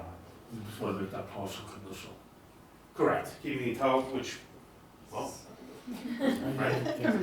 So just Mark keeping really the likes the entire product, parcel commercial, so we can develop it the way we should, and kind of keep with the uniformity of what the HC zone is supposed to be. Okay. So it's more procedural, if you have any questions. We were in front of the planning board, so we kind of got authority to come here. We're been submitted to the DOT, to the county, and we're kind of getting the process started. So if you have any questions or... Okay. Yeah. Will this require a public hearing? Oh, yeah. So the deal is that this is a petition, we'll be treating it as a petition for a zoning change, even though, as Mike points out, it's just moving the boundary. And in order to entertain an application for a zoning change, the board usually sets the escrow at $5,000 to start off with. If the applicant prefers, we could bill the expenses of it through to the planning board escrow, but that's up to you as far as that goes. Then what happens is we prepare a local law, the board introduces it, you notice a public hearing on it. Since this is integrated with a development project, we're going to have, I assume the planning board's doing a coordinated secret review on this. They took the agency. Yeah, but they haven't completed their secret review yet, so. Not yet. No. So we're gonna have to wait until the planning board completes, you can notice a public hearing, you can hold the public hearing, you can close the public hearing, but you can't take action until the planning board completes secret review. Once the planning board completes secret review, the board can adopt a local law which will amend the zoning map to move that line, and then the planning board would, if, you know, everything's in order, grant the, I assume it's site plan approval. Correct. You know, for the project. So that's the process. So if I recall, we did this not exactly as vet rep when we extended the GC district over the, you know, the house off the traffic circle, but basically, if the board indicates to the planning board that we're interested in making this change, they will continue doing what they're doing while we do this, so this way they're not waiting on us and vice versa. We simultaneously support, correct. Yeah, so. Well, the town planning board's a little quirky, well, that's not true, I shouldn't say quirky. They have a procedure under which if the zoning doesn't allow the approval, they won't process the application, or at least not beyond a certain point. So they want the town board to act. So if the town board holds a public hearing, closes the public hearing, that's usually good enough for the planning board to assume they may want some sort of a statement. But of course, the town board can't vote on the project until secret's completed. We still have a little bit of work to do with the planning board. Right. There's still wetlands, there's still DOT. So we're kind of just trying to get. We should ask, you know, the planning board chair and I guess the planning board attorney what they would, I wanna say with, last time the board just provided a letter or something back to the planning board saying we're interested in doing this, and then they then continued their review while we did ours. This way we're not wasting time. Is this like a parallel process? Is that what we did? That's exactly right. Yeah. That's what I thought. Okay. But step one in this process is you gotta decide whether you want an escrow or you want to bill it through the planning board escrow. Okay. We can do through the planning board. You have to submit a letter. Okay. Okay. I write a lot of letters, Cal. I'm just telling you that's the process. If you wanna have it done that way, there has to be something in writing. Yeah, if you wanna just set, you know, set a letter, we will next week, you know, at the meeting, I'll make a note of this, we will, cause we're gonna have to, what, authorize that? You have to direct me to prepare a local Yeah. law to introduce to consider the zoning change. Yeah, you really should have a resolution on it. I mean, how, is this something we can get on for next week, or is this more of a June? You can do Okay. it by voice vote if you wanted. Normally, we would set an escrow amount in the written resolution, but it doesn't look like there's gonna be an escrow set, so we can do it either way. If you want a written resolution, I'll be happy to give it to you, Josh. If not, we can just do it by voice vote. Okay. Alright, do you have any questions? Sounds very exciting. Thank you for bringing that. Thank you. I appreciate it. Thank you very much. Okay, next up, we have commercial film policy, let me just pull this up here. What number is that? That's 9, yep, that's 9, yep. Alright, so next time, I hope more of you are gonna join me with this electronic, I'm Yes, we kidding. will. You were jumping around though, and Yeah. I will, I was will. giving it a PDF that had tabs, so I didn't, I that's, did request a PDF with tabs. By the way, don't forget that was my idea. so commercial film permit policy, so basically, if you look through this, the clerk and I worked on this a little bit, and now it's gonna come, you know, before the board to take a look at. Not asking anyone to make major decisions tonight, just, I mean, the idea here is that, I think in order for this to function properly, this needs to be more of like an ministerial type scenario where the board empowers the clerk's office to basically, get the application, review the permit, talk to the police, talk to the supervisor's office, the highway superintendent, and, basically make the decision on this. If there's anything major, like, that's when they can come and consult the board. But I think it's a little clumsy every time we're gonna have to, approve a film permit, to have 30 days notice, and then have to come before the board, and have to have an approval. I mean, this really is I don't a, mind yeah. shortening the process, but when I'm looking at the permit fee and escrow, and I see that a discretionary act of the town is going to be entrusted in the clerk in consultation with the supervisor, I think it's cleaner when there's a process and the process is followed. To engage in discretionary acts that don't come before the board, I think I've said this before, I'm not really a fan of that. I think that a process that is equally distributed over any person that is applying is the best way to go. How we want to work that out, I don't know. But I just want to let everyone know I sort of yeah, I mean, I think dialed in on that particular. the purpose of that was, and I'll give an example, so there's a difference between, are we gonna charge the same rate per day for someone filming Poker Face as a small independent film? And I know across the county, there's often times where you can get the full rate or more out of the Poker Face production, the big, film studio production, versus the small, that has a smaller budget. And so I think that's the discretion that I know in the village, when they just, I know that the mayor had negotiated, because it was a much smaller film, I believe it was like a choice film production, something much smaller, 10th of the budget of, say, Poker Face, and so they worked out something less. And so I guess the question is, how do we allow that to happen? And so that was the intent of this, was like, how do we, without having to come and have the entire board negotiate fees for a film production, how do we allow the Does the other municipalities have this? We're not the only town people wanna make movies or take their shoots, so. Most set up a schedule.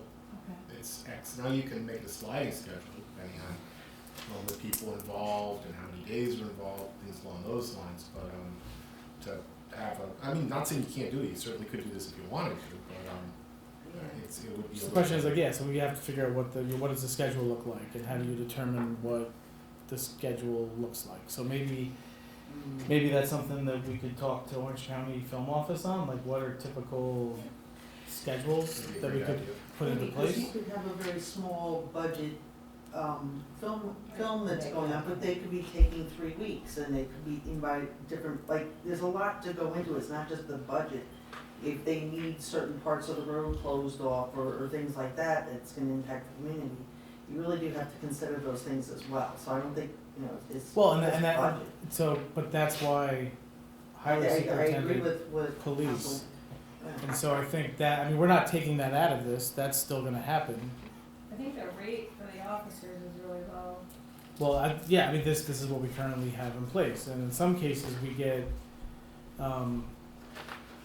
this is something that, we had intended to work on was, do you have a lower, many municipalities have a lower application fee and a slightly lower permit fee, and they find that they get more film production out of it.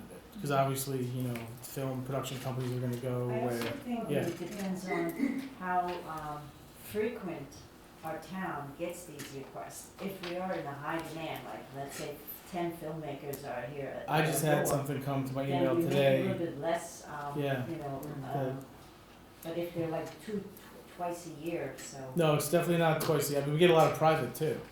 That happens. Well, we had a scenario where there was filming, and there were business owners that weren't notified, and they were very upset because it disrupted their business. Sure, And I agree with you 100%. You learn from that.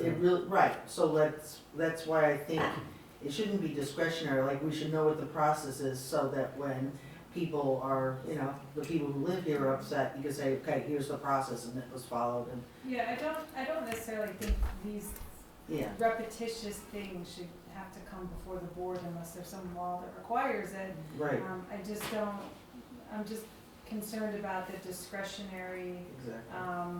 application of, decision-making when it comes to money.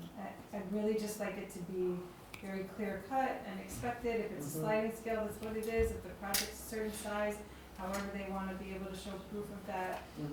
But I don't wanna see a situation where any town employee is in a position to have to make a decision on their own about what something costs. It should be very expected, and it should be, transparent. So I think then what I would ask is that we ask the clerk's office to figure out some type of sliding fee scale. I mean, I don't know exactly what that's gonna look like, because there's obviously many different types of, but that's, And also maybe, as you just mentioned, the size of the production. If it's a very large one, then maybe they wanna come before the board, but if it's something small and it's not gonna affect the whole street or a neighborhood, that could be handled by the, clerk's office, so. yeah, I mean, I think this is like let's let the clerk, if the clerk thinks it needs to come before the board, cause it's so big that it's gonna impact, our way of life for like, for a day or two, for a couple days, then, I think I trust the clerk to decide, hey, I think the board needs to make this decision. But if it's just like a routine, we're closing down, a street for a couple hours, I don't know that is a. And I don't mind the decision-making by Yeah. the board. Yeah. I just mind the money issue. I feel like it can be a real pitfall, for people, when they feel like they've been treated unfairly. Right. And I don't want that to happen to any of our employees. I think it's a terrible accusation to suffer under, and I think it's avoidable. Gotcha. So so really the only thing that's gotta change is a sliding fee scale that we have to kind of, figure out what that's gonna look like. And then we could take a look with the chief of police about, the hourly rates for the police officers, which would include an eventuality of liability, baked into the hourly rate. I think that should be adjusted. Yeah, and so one of the. To reflect the true cost to the Yeah, town. I don't know how old those rates are. So, I mean, $60 an hour is Well, one of the things, not just a lot of from, money. one of the things that some municipalities do is they require an escrow, because sometimes it's been found that productions come in, they trash things, they leave. So that was suggested to me, but even by some film production companies, depending on the size, so you would set an escrow amount according to the size of the production. We'd have to figure that out, but whatever it is, 1,500, 3,000, 5,000, depending on the size, they get it back after they're done, and they've done it, and they haven't trashed our town. But that's, so that, I mean, I did add that in there, so we would obviously have to, that is the escrow language, but, Yeah, I didn't have a problem with that. okay, so we'll work on that, get this back to you guys in the next meeting or two. Thank you. Community Development Block Grant, this is gonna need to be on for next week. This is for the 2025 Orange County Community Development Block Grant. Right now, we're looking to do some sidewalks that are gonna basically, help connect the traffic circle up Angola and over to the shopping plaza. That would also tie in with the New York Ford Cornwall Connector Trail. That's part of that project.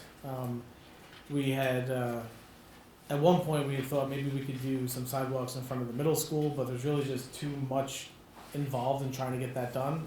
Besides the fact the county would have to sign off. We're not really that far along. That project could be for next year, but because this is for this year, they're talking to Orange County Community Development. They really want to have projects that have engineering done and are much more substantially ready to go.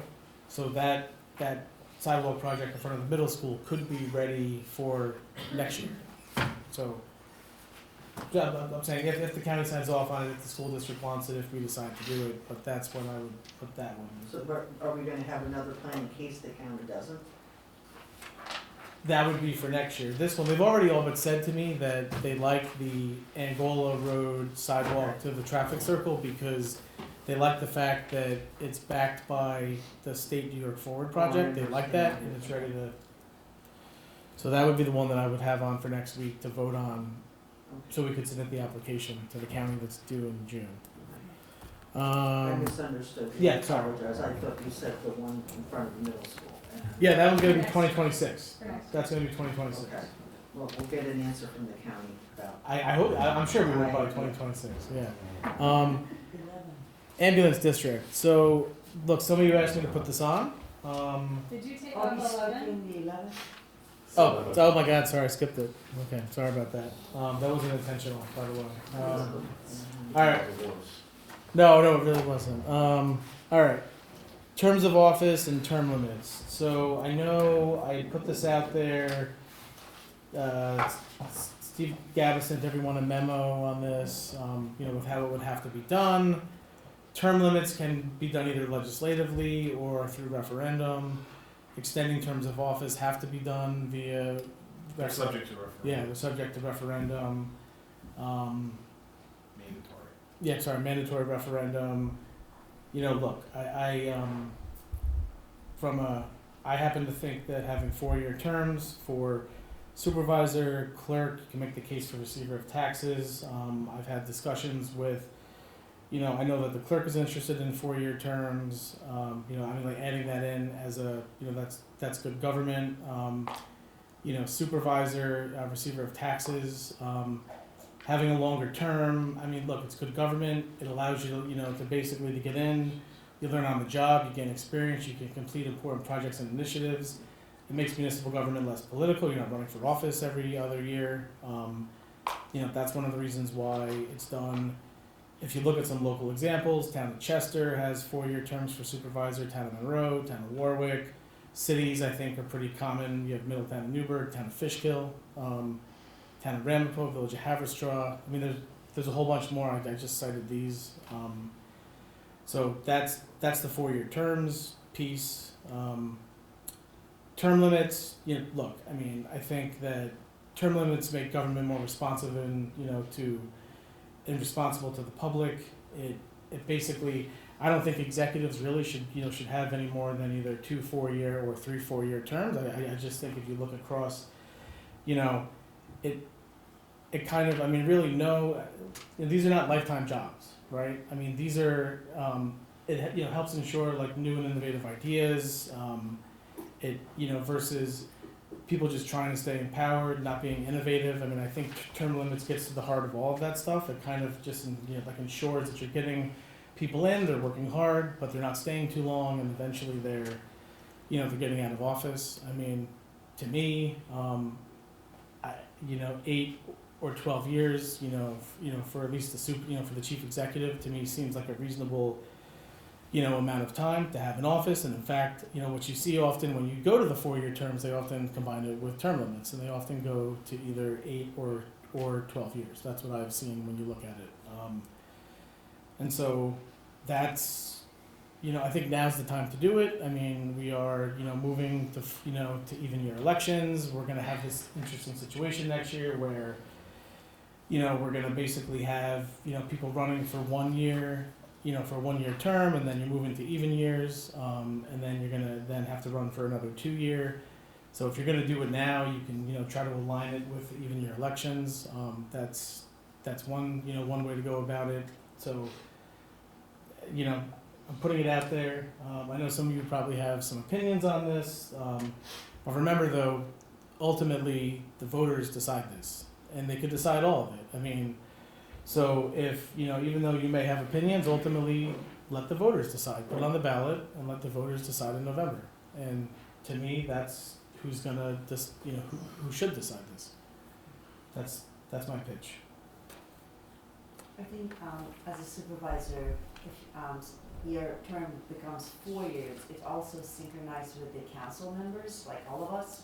So we're working as a team. So it's, in 2 years' time, a lot of us, like any other municipality, people do campaign and spend hours, energy and time and money campaigning. That could just shift to, running the town and, skip it instead of every 2 years would be 4 years. So that also saves a lot of time. and money. I'm very much for our town clerk and our receiver of taxes to go into a 4-year term. They're skilled positions which require a huge learning curve to do it efficiently. And so when we keep changing them out or putting individuals in a position where they feel like their very skilled position is at risk every 2 years, I think that's a very hard thing to ask of our clerk and our receiver of taxes who, at the outset, they don't make a lot of money. So for that reason, I am for a 4-year term. I'm very concerned with what Albany has done to our terms and has pushed them into either the presidential year for elections or the governor year for elections. If we put this issue on the ballot this year, it will push all of these positions, the clerk, the receiver of taxes, the supervisor, and the 2 board seats that Ms. Scott and Ms. Michael Rossi currently occupy, entirely into the presidential year. And then it will leave Mr. McCarty and my seat in a position to be, in 7 years, pushed into the governor's years. That's So, gonna happen anyway. but if there's 2-year terms, they'll be every 2 years. So what I'm very concerned about is the down ballot exhaustion of a voter. So a voter's gonna go in and they're gonna vote for the president and they're That's gonna not vote been for- borne out though. I mean, when you look at where it's been done Okay, elsewhere. I didn't interrupt you. Sorry. Thank you. So I'm very concerned about the down ballot exhaustion of voters and the lack of concentrated attention to just our community. So when the president runs for election, all the media, all the advertising, it really does go toward the presidential race, and likewise for the governor. And then if you have a Senate year, the senator, if you have a House of Representative year, every 2 years, you see there's so much advertising and attention. And the advertising and attention that we do is, you know, we put an ad in the local, we throw out our lawn signs, if we get lucky, maybe we get a billboard, some social media activity, and we just cross our fingers and hope that our message is getting across to the 4,000 people that'll come and vote for us, and that they don't get tired by the time they've gone all the way down the ballot, and they're like, okay, who are these people? Because there was so much noise in the middle of a governor's race or a presidential race, they don't even know who we are, how, our level of competency, our ideas, our initiative, our drive, our integrity, they know nothing. Well, they know, but they don't know as much as they know about the bigger stars on the political forums. And so I know that that's more of a criticism of Albany and what they've decided to do with our election cycles. And I know that that is a point of litigation right now, so we'll see how that pans out. But because of those changes, I'm really reluctant to consider yet another change for our electorate to consider. If I'm wrong, I would love the public to tell me. Like, tell me you want this on the ballot, and I'm happy to have this discussion and entertain it, and we can go down that road. But I think we're seeing a lot of changes already to our community and how larger political forums are deciding how we decide what our communities look like, elect like. I really do feel like this would be one more thing to add to the noise of what's going on with that. So Yeah. I know that you and I, Josh, we've discussed We this 100% before. disagree on this, yeah. We do disagree, but I think we disagree well, and we do talk openly about it, and I don't think I'm hiding the ball with you when I tell you No, how I feel tonight. I mean, look, in terms of even your elections, and I mean, I think that, you know, I gotta watch what I'm gonna say here, but I mean, I happen to think, I'm not in favor of the county's lawsuit. I think it's entirely political, trying to preserve power at the county level. I think it's just it's a taxpayer-funded lawsuit. I think it's totally wrong. They should not be doing it. And so, you know, it's only Republican counties that are filing these lawsuits. So that says it all. I would also say, I mean, you know, the down ballot, you know, drop-off has not been borne out by facts. And I would also say it's taxpayer money. You know, there's a Siena poll from 2023 where a plurality of voters are in favor of this. So there's plenty of stuff out there that backs this up. So, I mean, look, this is gonna just have to be something that we disagree on. More important, I think, is term limits. And I think that term limits are something that, you know, we do need to put in place. And that is something that I would push this board to do, would be to put in term limits. And I happen to think the supervisor's position is a skilled position, and I do think it's important to, you know, I don't know why we would treat the offices any differently than supervisor. So, but, you know, again, for me, we're either making a good government, you know, pitch for all offices, not some offices. And so I think it does look, when we're just going with clerk and receiver, it does make it look a little partisan because of who sits in the seat. And so to me, that's how I'm gonna take that. And so, you know, I would love to know, I mean, if you look at so Chester, Monroe, and Warwick, for the longest time, those were not Democratic towns, and they really didn't have any issues with these 4-year terms. So I think you can ask the village of Washingtonville how they felt about Kevin Hudson and how happy they were that it was only 2 years that they had to suffer him. I mean, you have boards, and the boards have a say in how, I mean, it's like a check and balance, right? I mean, the boards are able to constrain supervisors and mayors. But I think the point there was they weren't able to. Did you want to speak? Yeah, I just want to, I definitely respect your opinion and I understand your concerns. At the same time, I believe that any resident in COH or Cornwall, town of Cornwall, when they come out in November, any November that we have election, they are well informed and they do know who we are, who they're voting for. They're not coming out because President X or President Y is running. They're coming here to choose. They're voting to choose Mrs. or Mr. for this position. So I think I want to give credit to them because they watch these town board meetings, and I kind of disagree with that part of your statement, but yeah. So the voters are well informed, they know who we are, and if they want to decide that they're coming out, they're not coming out because President X is running. They're coming because they want to vote for Mrs. Scott or me or Ken or you. I'd like to weigh in as someone who's volunteered when you're going to look at the ballots and the absentee ballots. And I agree with Councilwoman Edelman Reyes because what I noticed as you went down the ballot, they weren't bubbling. And it really does hurt from the 2 cycles that I volunteered to do.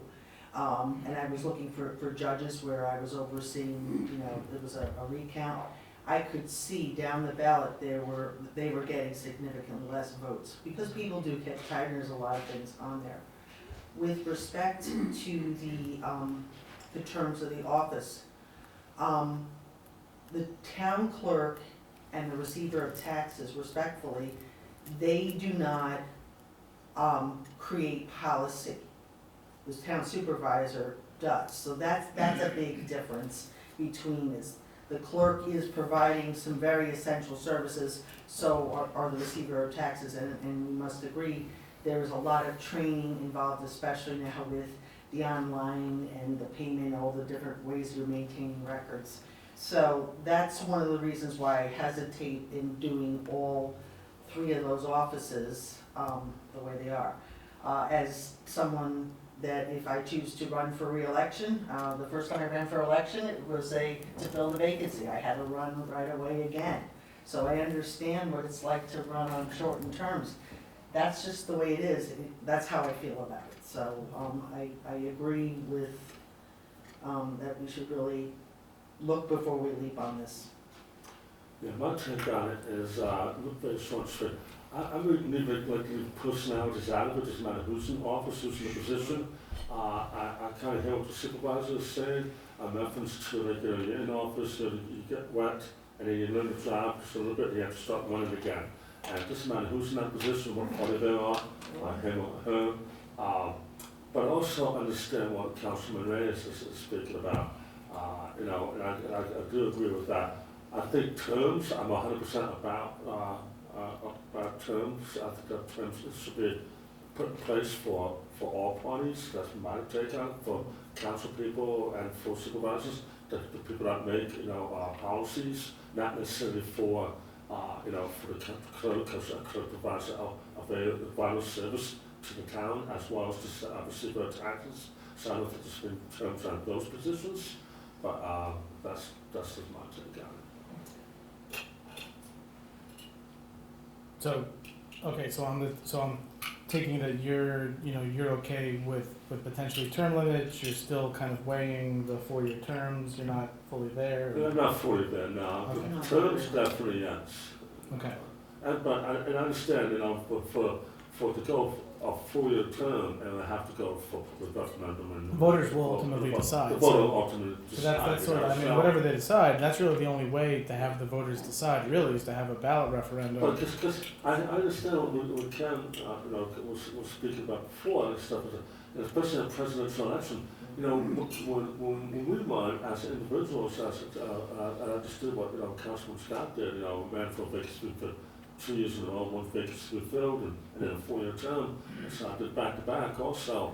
You know, I think it's like 8,000, 9,000 votes, maybe 12,000 votes in Cornwall, and only like, you know, 3,000, 2,000 come out.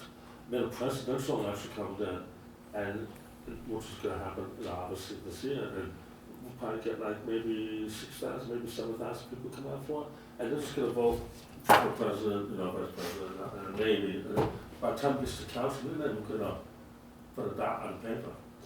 I think with all due respect, we're underestimating the voters, you know, intelligence. They do not come out just to vote for president or so and so on. They go all the way. I mean, Right, but so look at the No, voters. I'm sorry, the but voters you misunderstood me. Like, for you, I'm sure when you ran, as I ran stuff, I mean, I remember like, you know, my first time I ran was like 2,700 votes, the second time I ran was like 2,100 votes. But, you know, and there's like 8,000, 9,000 votes out there, you know, now the president's going to run. And there's, you know, maybe like 3/4, maybe 80% of those people will vote because it's a presidential, but that's what they're going to vote for, they're going to walk out. And I think the difference is right now in No, the town she's of still getting Cornwall, 2,000. the offices that are occupied in the town of Cornwall, there's only one office right now that's in the presidential year, and that's the judgeship. So I don't think we know. That's what, I'm not saying I'm underestimating the intelligence of the people of Cornwall, I certainly do not. I think what I'm saying is that I am concerned about how this will play out, because of our already known experiences with voting in presidential years and governor years, and we haven't been a part of that. Well, Tim was actually, when he ran for his 1-year term, and the voter drop-off was actually not that much, and we did have pretty high turnout, and Tim was a beneficiary of a lot of those votes. So there wasn't all that much drop-off for Tim in that year, and that was a gubernatorial year. So, I mean, look, another option is to align these with gubernatorial election years, not presidential, if that is a concern. So that's an option too. It's certainly more local when it's a gubernatorial. So that, I mean, so we don't necessarily have to have it happen taking place next year. You could have it start in 26 when even years start. So I'm saying there are options. I mean, we know what happened in the gubernatorial year. There was no drop off for Tim's race, really. Like maybe a few hundred votes. So it really wasn't that, you know. No, I agree with that, but also, you know, myself and other candidate worked very hard, you know, and I think we all did. So, look, I mean, we are gonna have to if we do intend to put something on the ballot in the fall, we are gonna have to make a decision, because we're gonna start hitting up, deadlines. If we're gonna do term limits, that can be done legislatively or via referendum. So those are, at a minimum, I would like to have, we'll have to see when exactly those are, but I do think, it is important to, we are gonna have a vote on this, either way, My both of them. understanding, Josh, is that you have to have your matter for referendum submitted to the county board of elections at least 60 days before the election, and I suspect that it's longer than that. So if the board wants to move on this, you're talking, because you've got to notice public hearing on it, probably June, hold your public hearing in July, and if you pass your local laws, get it into the board of elections then. August, would be pushing things. So I would at least like to think it to have- over to have and a see what public the hearing. board wants to do, and then next month you can decide if you're gonna, Steve, I'm gonna ask you to draft the local laws for public hearings. We're gonna vote on these, so, at least to get, we should at least be able to get to a public hearing, to see what the public has to say about both of these. So, alright, so those will probably be, I'm trying to think, so if we're gonna do public hearings in June, then we most certainly would need to have these for next week then, I would think. Or we would need to have them at the first. I'll tell you what, I can put together, because there's a couple of different ways you can draft these, but I can put together just kind of vanilla draft, get it to the board for next week, and if you're pleased with it, great, notice your public hearing. If not, and you're gonna push it into June, you may need to hold a special meeting, which you probably want to do anyway for this type of thing. I would think so. For the public hearing on it later in June, probably after the second meeting. Okay. But I don't know what else to tell you. There's a lot of different ways to draft them. They're not long laws, but the terms that we're talking about are I need to know what you want. Look, it sounds like the board is okay with extending the terms for certain offices, but not others. So if you introduce it, and you have to end up, and we take a vote, and we can't, get a vote on the supervisor for 4 years, but then we amend it, and I'm just saying, there's. Well, that's the thing. I would normally just draft a local law that says we're gonna move these 3 2-year terms to 4 years. But now you're talking about you may wanna move 2 offices to 4 years, but not the supervisor. And it's the same thing with term limits. Do you want 2 4-year terms if the supervisor goes to 4 years? Or do you want to make it 12 years, 3 terms? There's a lot of different, the terms aren't that complicated, but how you put them together varies quite a bit depending on what the board wants to do. It sounds like the board doesn't want the, receiver and the clerk to be, you could also make a case to just fold in the receiver's office to the clerk's office and get rid of it to save money. I know we looked at that in the past too, we did actually, because a lot of towns do that. You save the money. They already had, so that's something that could happen too if we were looking to save taxpayer money. Get rid of that office that's really clerical, and you could just put it in with the clerk. That's something that's done across the state. So that's a possibility as well, to save taxpayer money. I think I'd need to learn more about that Yeah. before I would be able to entertain it, but Yeah, give me a couple weeks, I'll Yeah, it figure would just out. become an appointed office, and it would become a board appointment. We looked at this when, we had that, last minute resignation that happened a couple of years ago. So anyway, all right, so let's talk offline. We'll come up with something, we'll send it to the board, we'll try to narrow in on what the, what it would look like, and hopefully we can at least get a public hearing, hear what the public has to say, and let them guide us on this, but I'll talk to you, Steve, about the ambulance district. So I know that a number of you wanted this on the agenda, just as pros and cons of this. We had one in the past, we got rid of it. There may be some reason to bring it back. It does count towards our tax cap, so there's no way around that. That would have, so, I guess I'll kind of leave it up. You had asked for it, Karen, and you had asked for it, and, we spoke earlier today about it a little bit, and so really it's just a matter of how do you want to collect the money to fund the ambulance district, and what's a better, New Windsor has one, I think, Montgomery just put one up again, Chester's maybe doing one, or has one, so it's, Yeah, unfortunately, the issue is that, the price of EMS is rising, and, we have to figure out a way to, meet that needs if we want to continue the service that we have. I think my bigger concern is that I think the town does very well meeting our monthly obligation to New Windsor and Cornwall EMS. What I don't think we have capacity for, we haven't budgeted for, we haven't really talked about is the eventuality of replacing ambulances and incorporating more advanced life-saving techniques as they come online, and they are very expensive. I don't know anyone else in the county, any other town in the county that gets the kind of service that we get here in Cornwall for the amount of money that they spend. It's really incredible what Michael Bigg and his staff can get done with the amount of money that they work with.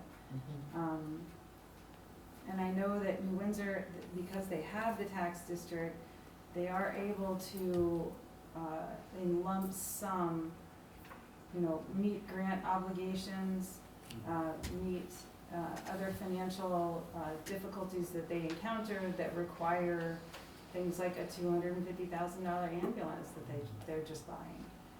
The ambulances were a lot less expensive pre-COVID, and we're every service in the town is seeing it, and so are the ambulance services. So I know there's more than one way to get this done.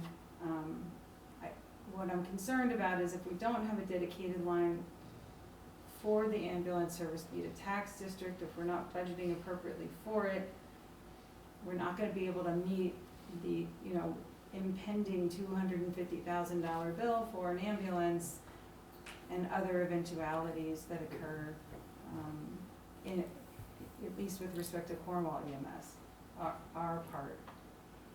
Yeah, it's not just the ambulance, itself, I know you keep saying ambulance, but it's also for the whole services, the ALS service that we all like to have, that's the medication, the training, the payroll, and, all that stuff unfortunately is all going up. The other equipment that's involved, it's very costly. Has there been any discussions in terms of projections, in terms of like the cost of these services that we're gonna go up, like new training, new medication, is this something that Michael, had discussed with him, or is this something? Sure, I mean, it's an ongoing discussion. I think the biggest expenses that we're finding in the immediate future is the cost of the payroll and the cost of the equipment. So how often does the equipment, just in general, to be replaced?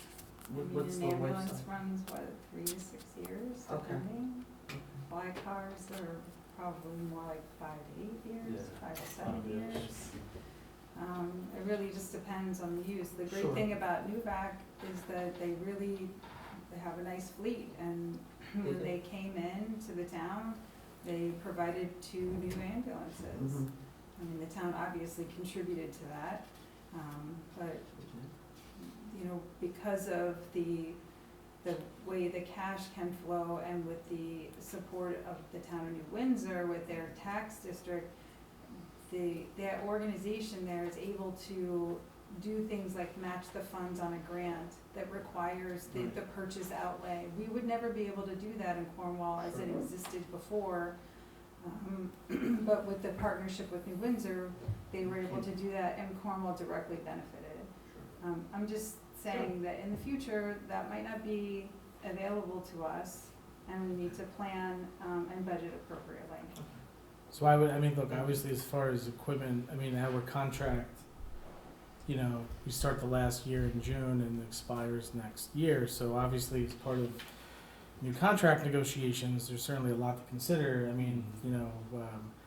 how we're gonna deal with equipment replacement and all of that stuff. That really wasn't addressed in the contract. It was really just how can we get, ALS and BLS service using what we have, and we, look, we got into it, it's worked so far, but certainly we have to take that into account, and, obviously, the way we're funding it now is it's a general fund obligation, and and that includes taxing the village, and so if we know it's X and and the general fund tax levy is X, it covers the expenses, so, you could still do it that way, but I guess the only benefit of a tax district is that people know exactly what it's for, and it's on the line, and they can't be like, oh my God, you're raising, the Gen A fund like 20% to fund the purchase, and then it's like pandemonium because people are like, oh my God, you're raising my taxes to fund, so at least if it's, on the ambulance line, people know what it's for. It's kind of like the fire district, right? People know what that's for. There's really less you can carp about. It's like you want the service or you don't. That's what it costs. But, so maybe it's more, in my mind, an ambulance district is more of it helps better communicate what we're spending the money on, and people can directly see it. To me, that's the reason to do it, because we can still raise money via the Gen A fund to get the same result. This is more of a marketing PR. You're looking on your bill and you see ambulance tax. This is what it is. It's easier to explain. And that's okay. If that's why we want to do it, I really just want to be able to budget and Yeah. earmark funds so that they are dedicated, because this is coming. So it's not coming this year, it might not come next year, but it's definitely gonna be, an issue we will face head on in 2026. that could be ambulance, that could be a public safety equipment line. Could Or be a that line item, yeah, in your budget, why not? But look, Okay. I'm open to whatever is the best and whatever the board wants to do, as long as we provide the service. But Yeah, I don't think it'll be it probably should not be on the agenda for next week, but I'm glad we brought it up and started the discussion and keep talking about it. Well, also, like, when we talked about when the contract expires, I think we should start collecting that data. so that Exactly. we're coming in. Oh, yeah. So I think that's a good thing to start doing. this is the time to have that discussion. Absolutely. All right, next up, we have the municipal art program and sculpture agreement discussion. The board has a memo that I put together. You've seen the draft sculpture agreement, which is basically the same thing as last time, except now this includes 3 sculptures. It's got the one on the bridge, one in Riverlight Park, 2 in Riverlight Park. The locations have been identified, in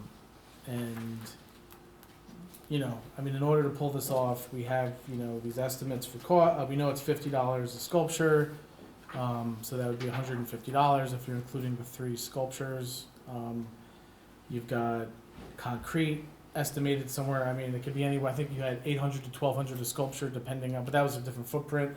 We're probably more likely $1,000 a sculpture now for concrete, give or take. Realistically, probably 2,500 when it's all said and done. And then you got materials from Home Depot, $200. So it's I've got this number of roughly $2,350, but it could be $2,500.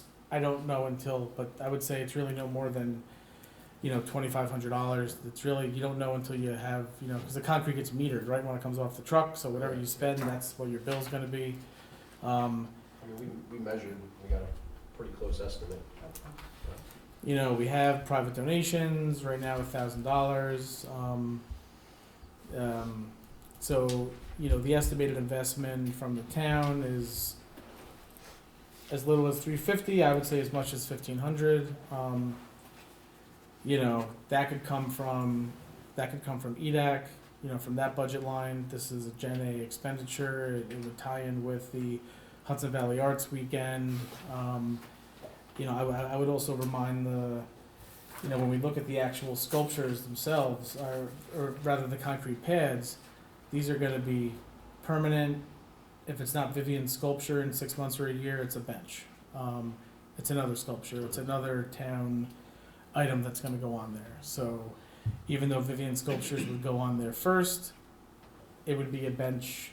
It could be anything else that could go on a concrete pad. So this would have more use than just, Vivian's sculptures. I know that you know, if we look at some of, I mean, there's been some, you know, people have raised issues about the insurance liability, et cetera. You know, I had a very extensive conversation with the Tokyo Marine Senior Risk Control Field Rep who was here last week, who was shown where the spots are gonna be. He said exactly what we need to have in order to, I mean, in fact, the $50 rate that they gave us was based on, you know, him looking at it and telling us what we have to do. And if they thought it was gonna be a higher risk, trust me, it wouldn't be $50 a sculpture, it would be like 400 or 500. So, you know, if you have the concrete pad and it can't move, it's in the ground, you have a fence around it, and you have a sign that says, don't play on this, or, you know, this is not playground equipment, they believe that that's enough, based on their experience with other lawsuits that have happened, that it makes it, you know, defendable in court, et cetera. I mean, and mind you, look, we have lots of risks at Town Hall, that, you know, are actually probably more riskier than this, that he pointed at. Okay. Yeah, which I'm not gonna get into. Thank you. But and the board will actually get a letter, which he gave me, because we have to talk about it. There's some changes we're gonna have to make. You'll get that letter, and we'll talk about it. But anyway, I'm just saying, this was not on there, is all I'm trying to say. So as far as the insurance risk, you know, yes, I know you have your. No, we've had our conversation, and initially, when this first came up in our meeting last month, there was a knee-jerk reaction for me, because the town used close to $2,000 of taxpayer money to actually stage the first sculpture and the base. And to me, that just left, you know, a bad taste, because we're spending $2,000 for someone to display this work. This has nothing to do with the festival. Then the same cost comes up again. So I have a question, because we already paid the insurance on the sculpture that is currently there. We renewed it. What happened to that money for that? Because So we already paid the insurance on that particular sculpture already. so that was through either William A. Smith or through what's the other one that was Neimer? We So still don't have a policy on it? it is now.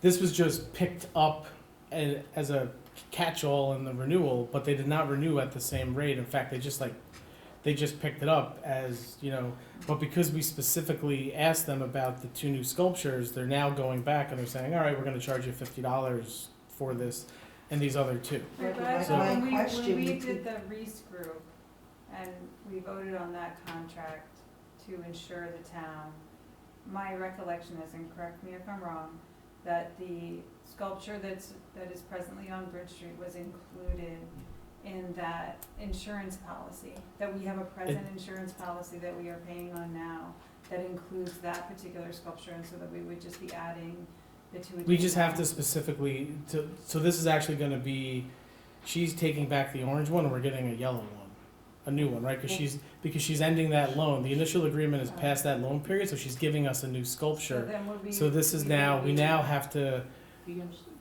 I understand what you Yeah, mean, okay, yeah. and so does that mean because we are not, because this is now a new sculpture, they're gonna insure this one at $50 and the old, so it's a, then with the orange one going back, would we get the balance of the unexpired term? I don't know, that's an insurance, I Right. mean, that's, I It think was that. close to that- $1,400 that we paid to renew it. So now we're talking more than. We didn't three. pay, we didn't, I thought it no, was 1,400, wasn't it? no, it's never been That's more, not right. it's never been more than Okay, 400, I'll it's go never back been and more than check the $400. warrant. How much? It's never been more than $400 to insure any of those sculptures on the bridge. Okay. I'll go I back. also wanna, No, and again, I'm just trying to, like, I wanna make sure if we're doing this. I mean, it's a big, huge reduction from what was what was proposed in the beginning. So now we're down to, I guess, $50 per sculpture, right? It was much more expensive. Look, and I can't explain, in the past, that's what they told us in the past, but after, Okay. look, our current insurance company, and they spent all this time with us and told us how to do it, said $50 if we do these things. And I have that in writing, so that's what, I also wanted to, Yeah. for the record, say that in the past, we have allocated funds to do last minute kind of entertainment, like a bus to West Point at $1,200, if I'm not mistaken, or paying $500 to a comedian to come and these art pieces are for the residents to enjoy. So I don't see any difference between those funds that they came up emergency last minute and we all approved because our residents deserve it and we want people to have nice things for entertainment. This is also it's art, so, and we have donations that it's almost paying most of it, or half of it. Right, and I think it's a move in a good direction, I'm sure you understood the last time, I just didn't think that taxpayer money should again be used to do this again. I did want to see an investment. We do have all these non-for-profits. We have the Storm King Arts Center, we have the Orange County Council for the Arts. Why aren't we partners in this to help promote art? I mean, that's why people donate to these things. And I don't think it's solely, again, I love art. I've visited places all over the country. I've seen the outdoor art. But I don't think that municipality, a small municipality, we should be footing the bill. I guess I'm looking for the process and setting, like, here's the procedure, this is how we do it. So if other artists come forward, we have something in place.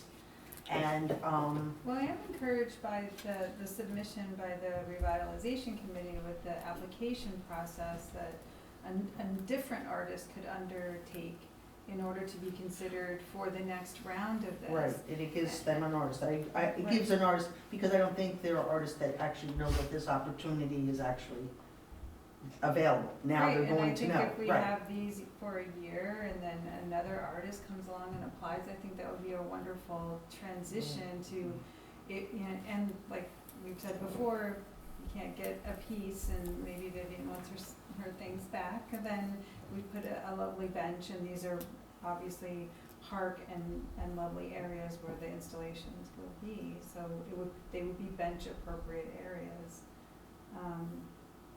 You know, look, if we can figure out how, you know, to utilize already budgeted funds through EDAC and then the donations, I think this is a great plan moving forward, and we have plans for the future, which is great. And I know one of the things Mrs. Scott and I spoke about this is, you know, so we're gonna get these applications and then who's gonna decide on the artist, and I mean, look, we only have so many, 3 pads right now, the bridge and these 2 potential in the park, so is there, you know, do we take, you know, actually we have a few people in the audience tonight that are involved in the Orange County Arts Council. Maybe they want to be on a sculpture or art review, and so, you know, these come to us and we send it to. One more board, anyone? Well, this is informal. This is informal, right? Informally asked to speak for Yes. the Orange County Oh, Arts so Council. you say you volunteer? I know, and this was said today at Storm King Arts Center, that the Orange County Arts Council wants to support communities, to bring artists into the communities, and to enhance the community life through art, and also to enhance the economic prospects for all of the businesses in the community through art. So Todd, who is our president, and our vice president happens to be right there. And as a board member, I'm very happy to help in any way possible. If you need a committee to help, if you need to help to put the word out to artists that this is available to them, if you need help in actually constructing the plan that you want to put out, that's all. And also, I don't know if you know that Brandy McClendon is actually working as the assistant to the administrator of Yes. Orange County Arts Council, and she has worked on the Cornwall, what's it called, Forward. Oh, New York. Yeah, she was on the. Yeah, she was on that, and part of the reason why the town got funds was for these kinds of projects. So I really know that anything that the council can do, the Orange County Arts Council can do to support the town, and any number of people are very willing to step up. And I think this would also go back, I mean, I volunteer with non-for-profits, to go back to say to your potential donors, this is what you've done.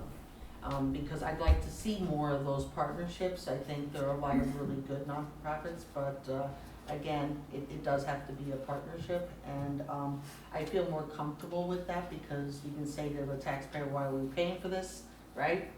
It's like, no, this was a partnership and there were contributions from multiple, groups, and I feel better about where we were last meeting, because last meeting I was not at all pleased because I just didn't think it was right. Tim, you haven't. No, I totally agree. I was not there either at the last meeting. I was very concerned about where the funds was coming from and felt that the town was getting flipping the whole bill for it. So I deeply appreciate you and the rest of your board, just explaining in great detail about the whole project and about what the sculpture is about. And what's really still catching me off guard here a bit is that the numbers on my piece of paper in front of me are not the same numbers that you guys were speaking about earlier. So can you repeat those numbers again, if you don't mind? Did you want to say the numbers? Which specifically? Well, actually, Bobby has been collected. So like, how much So, is collected in donations, for example, right now? 1,850 Okay, for 4 sculptures. for 4. That's for 4, there are 2 that are going to the village. So I understand there's could be 3 in the town and 3 in the village, correct? Is that correct? No. There are gonna be 2 in the town, and then there will be 1 switched out, so there will be 3 total, yes. Yeah, because Bridge Street gets switched down and 2 down here in River Light and off by the tennis court, supposed to be around that area. And then there's 1 in Walden Savings Bank in the village and 1 Donahue Park, am I correct? Yes. Okay. And I'm not up in the triangle at Dock Hill. Okay, I'm not really concerned about the village, but Yep. I'm just more concerned about where the money is coming from the town. You said $1,085 so far? So- 1,850 is what we have raised for 4 sculptures, so 400 for each sculpture. Well, for an additional, like 475 each. So, like, I'll even point Okay. out that there's a bench that's right next to the tennis court that is a memorial bench. That was actually paid for by the family, like, they did everything, including the trees, and I thought that was such a lovely gesture, and I think maybe that's why I'm in this mindset, like, people who want to put things on display, like, there has That's to be. permanent though, am I right? I understand, but the cement's gonna be, right, that's gonna be the cement's gonna be permanent, but, well, maybe not. We actually dug that and put the concrete. Did you dig it already? So like, one of the things I'm really happy to hear what you guys spoke about was the art festival, I believe it's July 18th to the 24th. 21st, And that's gonna be part of a walkthrough. It's upstate art weekend. It's actually, there's 114 different sites throughout upstate, and we're one of them. And these sculpture sites are gonna be part of that. Yes, Yes. they will be a large Right. part of it. We've already, What's that started date in again? verbally Right planning. now, obviously, one of the bridges, the only one that I was able to submit because. It's like Thursday to Sunday, We right? didn't, well, one of these sculptures weren't even in the picture when we had to submit it back in March. And then it's all, just like, I don't know why everything in New York State is like this, but it has, everything's secret. It's like, you put in your application, you can't tell anybody about it. You get semi-accepted, but you can't tell anybody about it, you gotta submit more stuff. Then you get it, but you can't tell anybody about it because they're gonna have a big, thing. And they tell everybody about it a week before they were supposed to be on secret, so you can tell you. So it was all a little bit complicated. I just like to point out one thing, and the pads are, whether they're gonna be permanent or semi-permanent, for the town, this is anything, whether a bench will go on them, somebody else's artwork will go on them. Therefore, it exceeds through this project right here. I pay taxes in this town for a very long time. I support the sports programs. I'm a product of the school system here. The kids' sports, the senior programs, everything else. Art is another program. And, we've been working very hard, you're not, by the way, on the board of the Arts Council. We're, us. Well, and, the chambers applied for the upstate thing because we had to go through an organization. And, and I am on the chamber board. But, so when we have gotten a bunch of money donated for that, and we're gonna be fundraising for the upstate weekend as well. But I do think that the town should have some skin in the game too. The village has. And because, as far as I'm concerned, I like art, as well as I like these other things that money goes through. Nobody's complaining about the kids getting in or the seniors getting in, which I am one now too. You know, and all these different things, and I don't think that art should just be put on the side that it has to be privately funded all the time. I think it should also be something that the town supplies to its And we have done that, or we did it already, that's what I'm pointing out, is that we did it already with what went on Bridge Street. The town paid for all of that. We did. So I like the fact that there has been somewhat of less of a financial input we have to put in this, because if you took what we paid and you multiplied by the 3, that's a significant amount of money. Right, but to Eileen's point, Yeah, I think yeah. it's very analogous to the other cultural things Of that we course. support, and like the Historical Society, we support them wholeheartedly. But we don't, okay, yeah, the You know, building, we right. support them. Right, right. If I We may for support a one lot of second. other Huh? cultural things. You know, obviously, it's your five's decision to say where money comes from, not mine. Sure. But if we're talking $1,200 to come up for the remainder of the concrete, I mean, that's No, it's not better an than, easy it's feat better, for five. Oh, no, you know, it's Uh, better than it was last month, that's what I'm trying to But, say. you know, the things that I'm more concerned about is, what are we gonna do when they get spray painted? Because we know it's gonna happen. And What are we gonna do when we're- they get broken? Because we know it's gonna happen. Those are the couple questions I have. Who do I call? Am I responsible for fixing them? Is the insurance company responsible for fixing them? Is Vivian responsible for fixing them? Lane, Those are the questions I have. But So- as far as install and payment, I'm really not worried about that. did you see, Mr. Gaba, it was interesting, point 3, like the general conditions governing laws in the contract? If I'm reading this correctly, the work will be insured for the amount, right, here in the bar, under its all-risk wall policy. Did you go through this? Yeah, I and read the see- entire contract. same And contract you're as good us. with it? Yeah, it's fine legally if that's what you're asking me. Okay. It's The the borrower should, okay. same one we had in place on the bridge, and, you know, Did the one on the bridge ever suffer vandalism? no. No. We never had anything in this town being vandalized.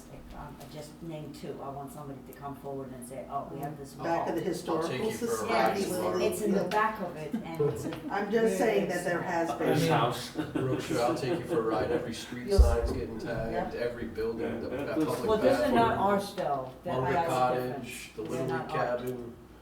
Tell the graffiti artists that this is art too. That's right. Tell them to respect the art, we'll respect their Respect the art. art, we'll respect your art. Again, I want to thank you guys for Thank you. kind of putting Thank them you to very speed on what you guys are doing, what the whole project's about. Not yet.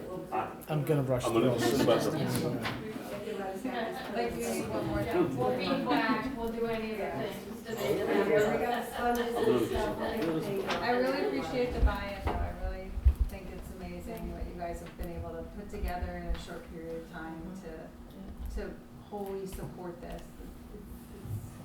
It's a testament to the people who are in our community who do really great things. I mean, it's obviously the same faces all the time that do all the work, but I do appreciate it. We're excited to make it happen. All right, Thank you all. so, Are we voting on this now? well, we will in the special meeting. Yeah, all right, so tennis camps and Skyhawks, Before we vote, I'm gonna recuse myself from commenting. yes, thank you, Roksha. So look, so we have, I mean, this will be in the special meeting to authorize these, but we've got Skyhawks, a series of summer camps.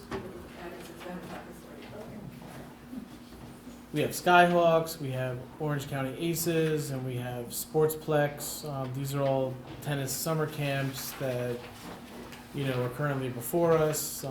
You know, the rec department would like us to authorize these contracts so they can, or not contracts, but I mean, there's really no written agreements. These are just informal arrangement, yeah, basically. And, you know, so they can start advertising to, you know, to families and start filling these up. So I would ask the board to authorize this in the special meeting. I know there's obviously, does anyone want to comment on that before we get there, or do we want to, you know, take comments on that when we get there? I mean, I can rush through the rest of this and we can have comments on that when we get to the special meeting. That's fine. Okay, all right. Okay, EFC Green Resiliency Grants, This is something, I've already spoken to Sean and Tim about this. This is where we can apply for different projects, green infrastructure projects. This is, you know, a good source of revenue to do the Weeks Estate, Rings Pond, Little League drainage project. Okay. So that's one of the projects potentially. I know Sean's looking at a few others. That's due, I think, in August, so we have plenty of time to work on it. So you'll hear more about that. We've got the USDA NRCS. I think I saw Dana Lloyd leave. I'll catch up with her. But I mean, basically, I'm waiting on them. I mean, we gave the go-ahead to start talking about this cooperation agreement, and they want to schedule a meeting with me the last week of May via Teams. So as soon as they give me the time, I'll try to coordinate with you, Steve, but they say they need like an hour or two. And Drew Van Dam reached out to me. I so texted you him. can- Okay. good. Yeah, he knows. I said, look, I'm like, it's not us, it's them. Yeah, thank you. I did say that yeah. too, but. So we'll know more about that after the meeting and what that process looks like. We've got the Orange County Municipal Tourism Grant, so I know, do we have it in here? It was just a grant application. Yeah, so I know that you and, you know, Virginia had worked on this. This would be a sub-grant application where, you know, so the way I understand it is, we're gonna ask the county for the full amount of money, and I do think that technically they wanna know what the event is and so we either have to get this out really quickly, the sub-grant, to get ideas back, or we have to figure out a way, if there's a way for them to just give us the money and then tell them later what. Is there a particular event that's important to, like July 4th, I feel like is the big event where many groups are part of it. I'm wondering if we're able to put out that it's for July 4th and then we put out the application. It's only $5,000. Yeah. It's that much. I mean, well, it's for marketing, right? So. Yeah, so if you're a I group mean- that are, you're a food truck or you're a vendor or you're somebody's gonna wanna Or do you want to allow? advertise, like, there are people that, there's a woman who has like the coffee food truck and she comes to a lot of the events, you might wanna advertise, How long do we have, what's the deadline of this? We have to submit this by October, but realistically, I'm not saying to the county, yeah, but the thing is though, but it has to be spent this year. So really, you don't really want to send it by October, you wanna get it in like soon, so that because we got it July can. 4th, the fall festival. July 4th, things Fall coming up. Festival, I mean, you've got the Hudson Valley Arts Weekend, you have these Yeah, I different wish things. we knew about that sooner. I mean, they just found out, like. Well, I mean, I don't know if we, right. That's all right. So, I mean, a couple Well, ways. I wonder if the Arts Weekend is a really good one to target, because that's a lot of Main Street draw, and the businesses will wanna be advertising. I mean, do we find, well, that, you know, do you find a couple of, I know you probably have a couple, like, you may have a group you wanna ask to see if they're interested in, you know, the Hudson Valley Arts Weekend's really the chamber, so, you know, and then you got Or the 4th of Arts July Alli- committee. Or the Arts Alliance. That's what I was gonna say, that's The what I was Arts referring Alliance, to. art. Yeah. Right? And they're, again, they're just beginning. This Right. might be a good bump, and I know that getting the word out is, so that could be. So if I just list, you know, what I did last time is, I listed about, like when I submitted this last year, I listed just 4 or 5 examples of events.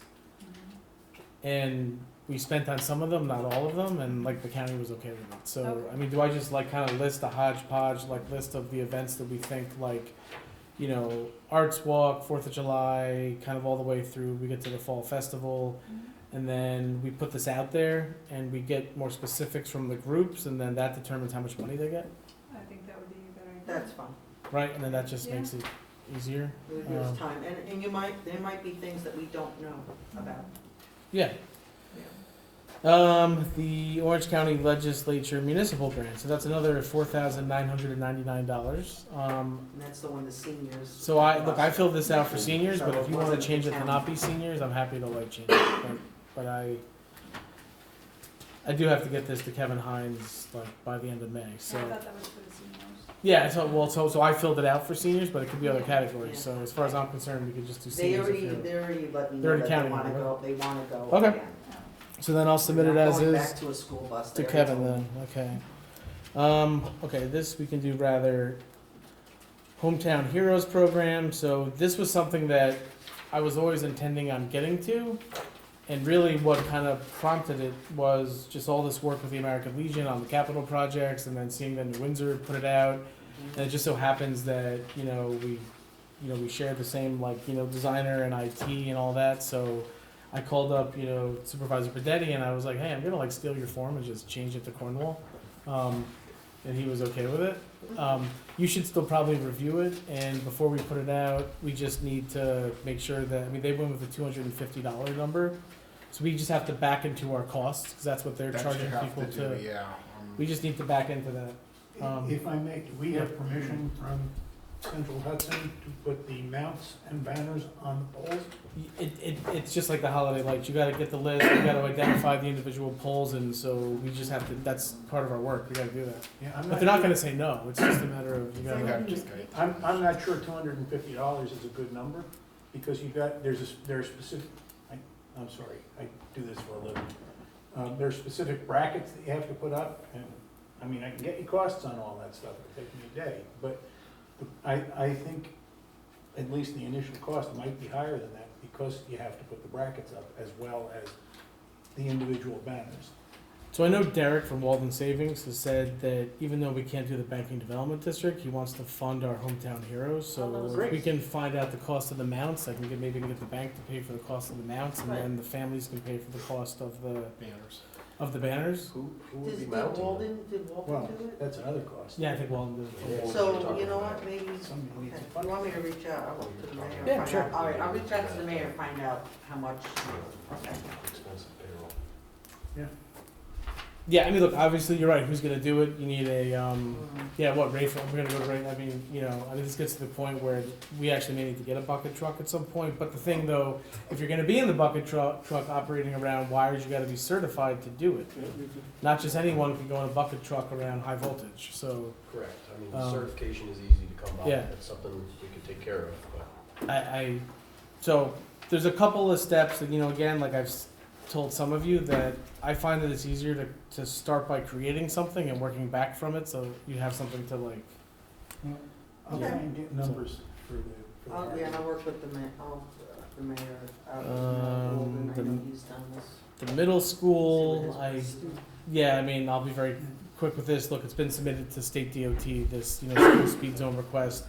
Virginia and I met with, Terry Dade and Harvey Soutland and the middle school principal, Miss Palumbo, and, before we get into doing sidewalks or crossing guards, they wanna have a discussion with the county about what type of traffic mitigation things the county would be willing to put on the road. We basically said, look, it's the county's road. Yeah. If they want to put in, speed tables or crosswalks, the county's gonna have to put that in. So I gave them Eric Denega's, contact info and Kevin Hines, and I said, have at it. And so I know that they're gonna be, reaching out and, when, look, I'm all for it, so, but I just don't wanna pay for it. I think the That's- school district yeah. didn't realize in terms of the zoning of speed, because it was traditionally a high school. Yeah, no, I And think it never that's, really changed over, that's what they said. I think you're right about that. Fanning letter of credit, we do have a resolution in place that we will put that in place next week. I've been asking about this for a long, long time. We are gonna get it done next week. So we have that. Office of Emergency Management Budget. Look, I know there's been, I've spoken to some of you about this. We can take $5,000 out of our emergency services line and establish a certain baseline for the Office of Emergency Management, which is, Kurt Hahn. He currently does this on a shoestring. From time to time, this wouldn't necessarily pay him. This would be for, Has he ever reported or filed any expenses to the town? Has he ever gave us anything to, no, I'm just saying, to say I paid for I this. feel like he does I everything understand on that, his own. otherwise, yeah. yeah, so. Well, Kurt can do that, he He could have just filed things to us, itemized things, and we. Yeah, and I know he wants to do We that. did but- pay for this website upgrade, and we did give him, after the July 9th storm, we did use some of the FEMA funds to pay for some of these, like, so we got his website back online. We got this, I don't even know what it's called. I guess it's like some like real-time weather data thing that he has. So we gave him that, but I think he wants to do some more trainings and just have the ability to say, look, I've got to do this to provide this service, and like I think he wants to know that he has some money in the budget line so that it doesn't have to come out of pocket. And so to me, this is something that's probably like long overdue that we put this, and in the budget next year, we can establish a formal budget line for him and decide what it is. Yeah. But I mean, I guess I'd like the board to authorize, up to, I don't know what number you see fit, 2,500, $5,000. I believe the village is doing the same thing for him. Is there any way we can collect some data from him that sort of, it doesn't have to be down to the penny, but I'd really like to know what he spends his own money on, so we have an understanding, and because I don't want to. He'd be more than happy to do that. I spoke to him several times, and he would be definitely more than happy to give me like his expenditure account that he spends, and I'm telling you, it's I'd more like to than see his $5,000. mileage too, because That I would know be he very drives all helpful. over I think for. that would be very. Yeah, I don't think he's ever even submitted mileage either. And what he does, and he can tell you exactly what he does, and what he did for like last year. Yeah. So you can actually Well, that'd be analyze it and say, helpful. hey, is this a need or is this an overkill or whatever that be. Yeah, Sure, that's helpful. we'll get that. Okay, part-time salary increases, we spoke about this last month. These are the, these are basically the non-court clerks and part-time people that need, to be brought up to a certain, essentially this is bringing it up to what the bus driver's making. And you can kind of see what the current salary is, what the new salary is, and this would basically bring them all up to $20.50 an hour. We obviously are gonna have, more to, this is kind of like the first part of rectifying some of these salaries that we have to here at Town Hall. We do have the money for it. I've spoken to Pam about it. It's, it's gonna be somewhere between $5,000 and $10,000 all in.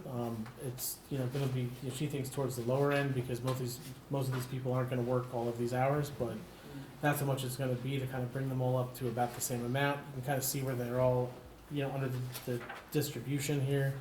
And then, look, we should probably look at this really every couple of years, the part-time salaries. Just for a while, it just kind of sat there and, they got raised just according to really no reason. I hate to say it, but, so this, this is what I would be proposing. And I'd like to do a retroactive, to like May 1st. Next week? Yeah, but we can, vote on it next week, but I'd like to do it, part of the reason too here is we also have some people that are taking up some additional responsibilities as of May 1st, which is why I wanna do it back to May 1st. I took their names off of here, obviously. But I think you probably know who the next piece on here, we can talk more about this, stipend for, the two staff in my office who covered for Denise, which pretty much from January 25th to April 19th. And so this is something pretty common we do around here when this happens. I know Tommy benefited from that and others have. So, we don't have to necessarily settle on these amounts, but this is what they asked me for this. I asked them to put it in, they put this in writing to us, and so I'm just, giving it to you. And I think it's fair. But, again, we're not acting on this tonight. We can talk further on this. Let me see here. Next up, we have, going quickly here, we have the resignation of Bridget Flynn from the Ethics Committee. That was effective April 16th, so we filled one, and now we have another one that's open. So we've got to, fill that. I mean, I guess, Steve, what are you meeting again? The fall or soon? In the fall, unless some other issues come up, it's usually 2 meetings at the BOE. Let me see. We got the sanitation department grievance. We'll talk more in depth about this in about 15 minutes. Personnel, we've got summer temp positions and a part-time dispatcher appointment that, so Tommy has asked that we, approve the summer temp positions tonight so we can get on to hiring them.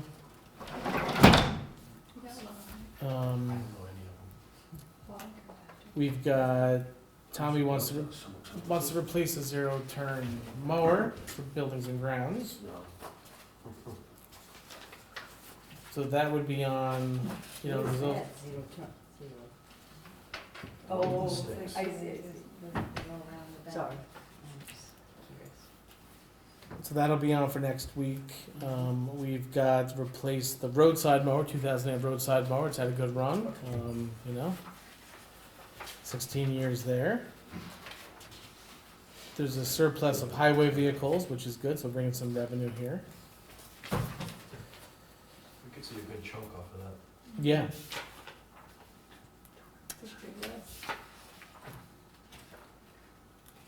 We've got, Family tennis we discussed already. yep, we did. We've got the special event permits. We heard from the one lady that wants to do the fundraiser on the tennis courts for the moms who meet, which I think is a good cause. What do we got here? So we've got, Chantel Plessic. So we heard about that one. That'll be on for next week. We've got the Fall Festival. The chamber submitted this. They want to get this in because they've got to start planning. You've got the car show, which is in 2 weeks, which is going to be here in Town Hall grounds. We didn't approve that already? No, we didn't. I thought we did. You know what? Maybe they didn't give us the.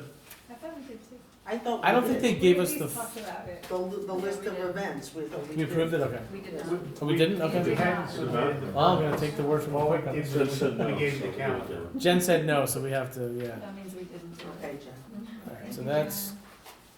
Then we've got the town clerk. She's on, in on the action here. They have a postage machine that is going to expire on October 29th, and they're going to need to. The current machine becomes obsolete based on the new guidelines of U.S. Postal Service. Yeah, they want to go with the Pitney Bowes one. So we would have to. Cheaper, we already have the Pitney Bowes Yeah. anyway, so it doesn't make sense to change. So we would need what, a resolution to approve the lease, Steve, or no? Yeah, if you have a lease, you can do it by voice vote if you want. All right, so that'll be on. Okay, no public comment on agenda items? No? Okay. Nothing, Joe? Nothing? You sure? Okay. All right. Your grass looks great. Every Your day, lawn looks amazing. every day. Did you see the lines this time? It's like an S curve pattern. You want a job, come find me. He's got plenty of jobs. All right, so let me go back to, all right, I'm gonna just put this away now and grab my paper. I'm breaking the virtual, guys, I'm sorry.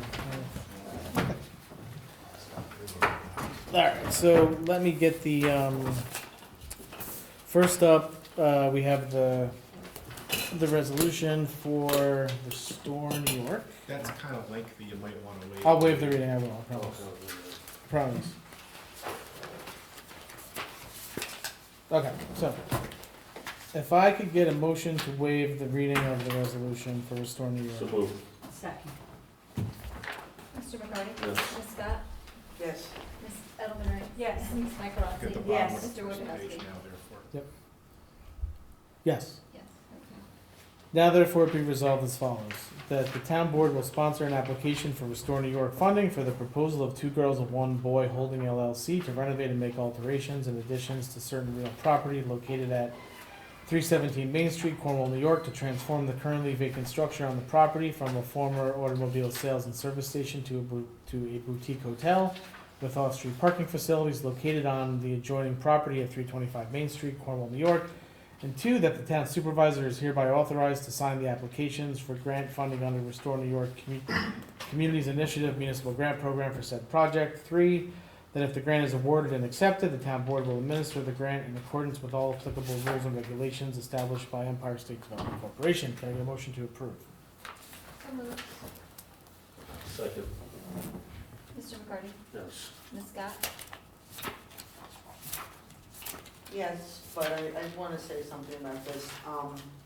The financials, am I correct, that this was not given by the attorney? This was, where did this come from? That came from Sagar, his, the guy in the back who, he prepared that. I'm sorry, I didn't hand it out. It was like sent last minute, but yes, it was prepared by him. But the calculations, I think the same ones that are on the building, actually, that have been there, that It they, looks like the same. that they prepared in My only consultation. concern about this whole thing is everything is always last minute. It's not, I don't find like this, if this is supposed to be such a large scale project, we're talking millions of dollars. I'm still, unsure about this. I voted last time with a leap of faith. This time I'm on shaky ground in terms of this project. I want to see them get things together. The other thing that I also think that should be made public is documents for the public to see that, there really is a chain that is interested, the Hilton is really interested in doing this project. If we're using public money to fund a private developer, I do think that we really should provide that information to the public. And that's all I have to say, yes. Yeah, I mean, I don't think anyone said they weren't gonna provide it. In fact, we But I haven't, think if that information might have even been in the pack, I don't know. You would hope for it in advance. Yeah, I just think that, if you want to establish trust and not have this. I actually sent that to all of you. If you go back Oh, and I check got it. it. Not me, I'm saying Open the it to public. Yeah. Is the public, I think that there's some discourse on this because the public feels that they're not getting all the information. And I think if we really believe in this project and we really want to get behind it, you have to make sure. I mean, it's I'm just saying, transparent. That's all I'm saying. They publicly said it at the planning board meeting. They said it during the New York Forward process that they had this. And They had it, but it's they been never said produced multiple times. I'm just saying, moving forward, they need to produce what they're saying they're gonna do to the public. I understand. I guess what I'm saying is that they've provided it, and I think that, should they set up, we never asked them to set up a special website to post all their documents on. I'm just saying, if we want them to do something special, like Treetop did with the website, I'm just saying, we have to tell them what we want them to do, and we're just telling them now. So, I think that's. We did tell them we wanted we had been asking for it, and they what just I'm signed the saying is, document in I think April, that it yeah. would have been nice that the public saw it too. I'm just speaking for people who. I understand. I'm saying I believe that they've presented it every time that they've been asked. They've provided we it. didn't even have the, no criticism, but 'Cause our tonight TV we're having a presentation, and it's, I would think that if you're really gonna present something professional, you'd be ready with everything. That was our technical fail. I mean. But I gave you what it's, sit down. Look, I understand. Best laid plans. Yeah, I Right, mean, but it's, have yeah. a plan, that's all I'm saying. Well, I think they did, but it didn't. They provided it verbally. It didn't come up. It's an error code, there's really something wrong with Is it. it error? Yeah. Okay, we will have the Windsor IT fix that. I mean, as far as the other stuff that have been requested, I mean, they've, as far as, the studies and the other things that are proprietary, I don't know that we can ask them to provide proprietary marketing advice and studies that have been given. There's gonna be a public hearing. Yeah, I mean, they can But decide again, in their if you're using presentation. public fund, if you're using public funds to fund a private project, But it's there on- has to be some give and take on both Correct, sides. but it's on Main Street, Cornwall, it's The- in our town. Again, What I will it's say is that private. the funding It's benefiting our agencies, town. Right, and this but is a the state-funded the project. funds is coming from the state. The so state they'll- has all this stuff, and they'll actually. set the The state has parameters all for this what stuff. disclosures are. The state feels fully comfortable because they've provided all of this stuff to the state, and they wouldn't fund it if they didn't think it was real. Well, So that's all I'm saying. This is a state funding. That's, again, it's um, full. So, okay, so on We're the, still voting. We're still voting. Yes. oh, sorry, Ms. Edelman Reyes? Yes. Ms. Michael Rotzi? Yes. Mr. Wojciechowski? yes. Okay, next up, I have a resolution to authorize the sculpture agreement. Whereas the board has received a proposed loan agreement from Vivian Collins for display of sculptures on Bridge Street, a copy of which is attached here too. And whereas the town is willing to enter into said agreement, now therefore be resolved as follows. That the town board hereby approves the statutory loan agreement, and that the town board hereby authorizes the supervisor to execute the same in all documents necessary to effectuate the terms therein. Can I get a motion to approve? So moved. Second. Mr. McCarty?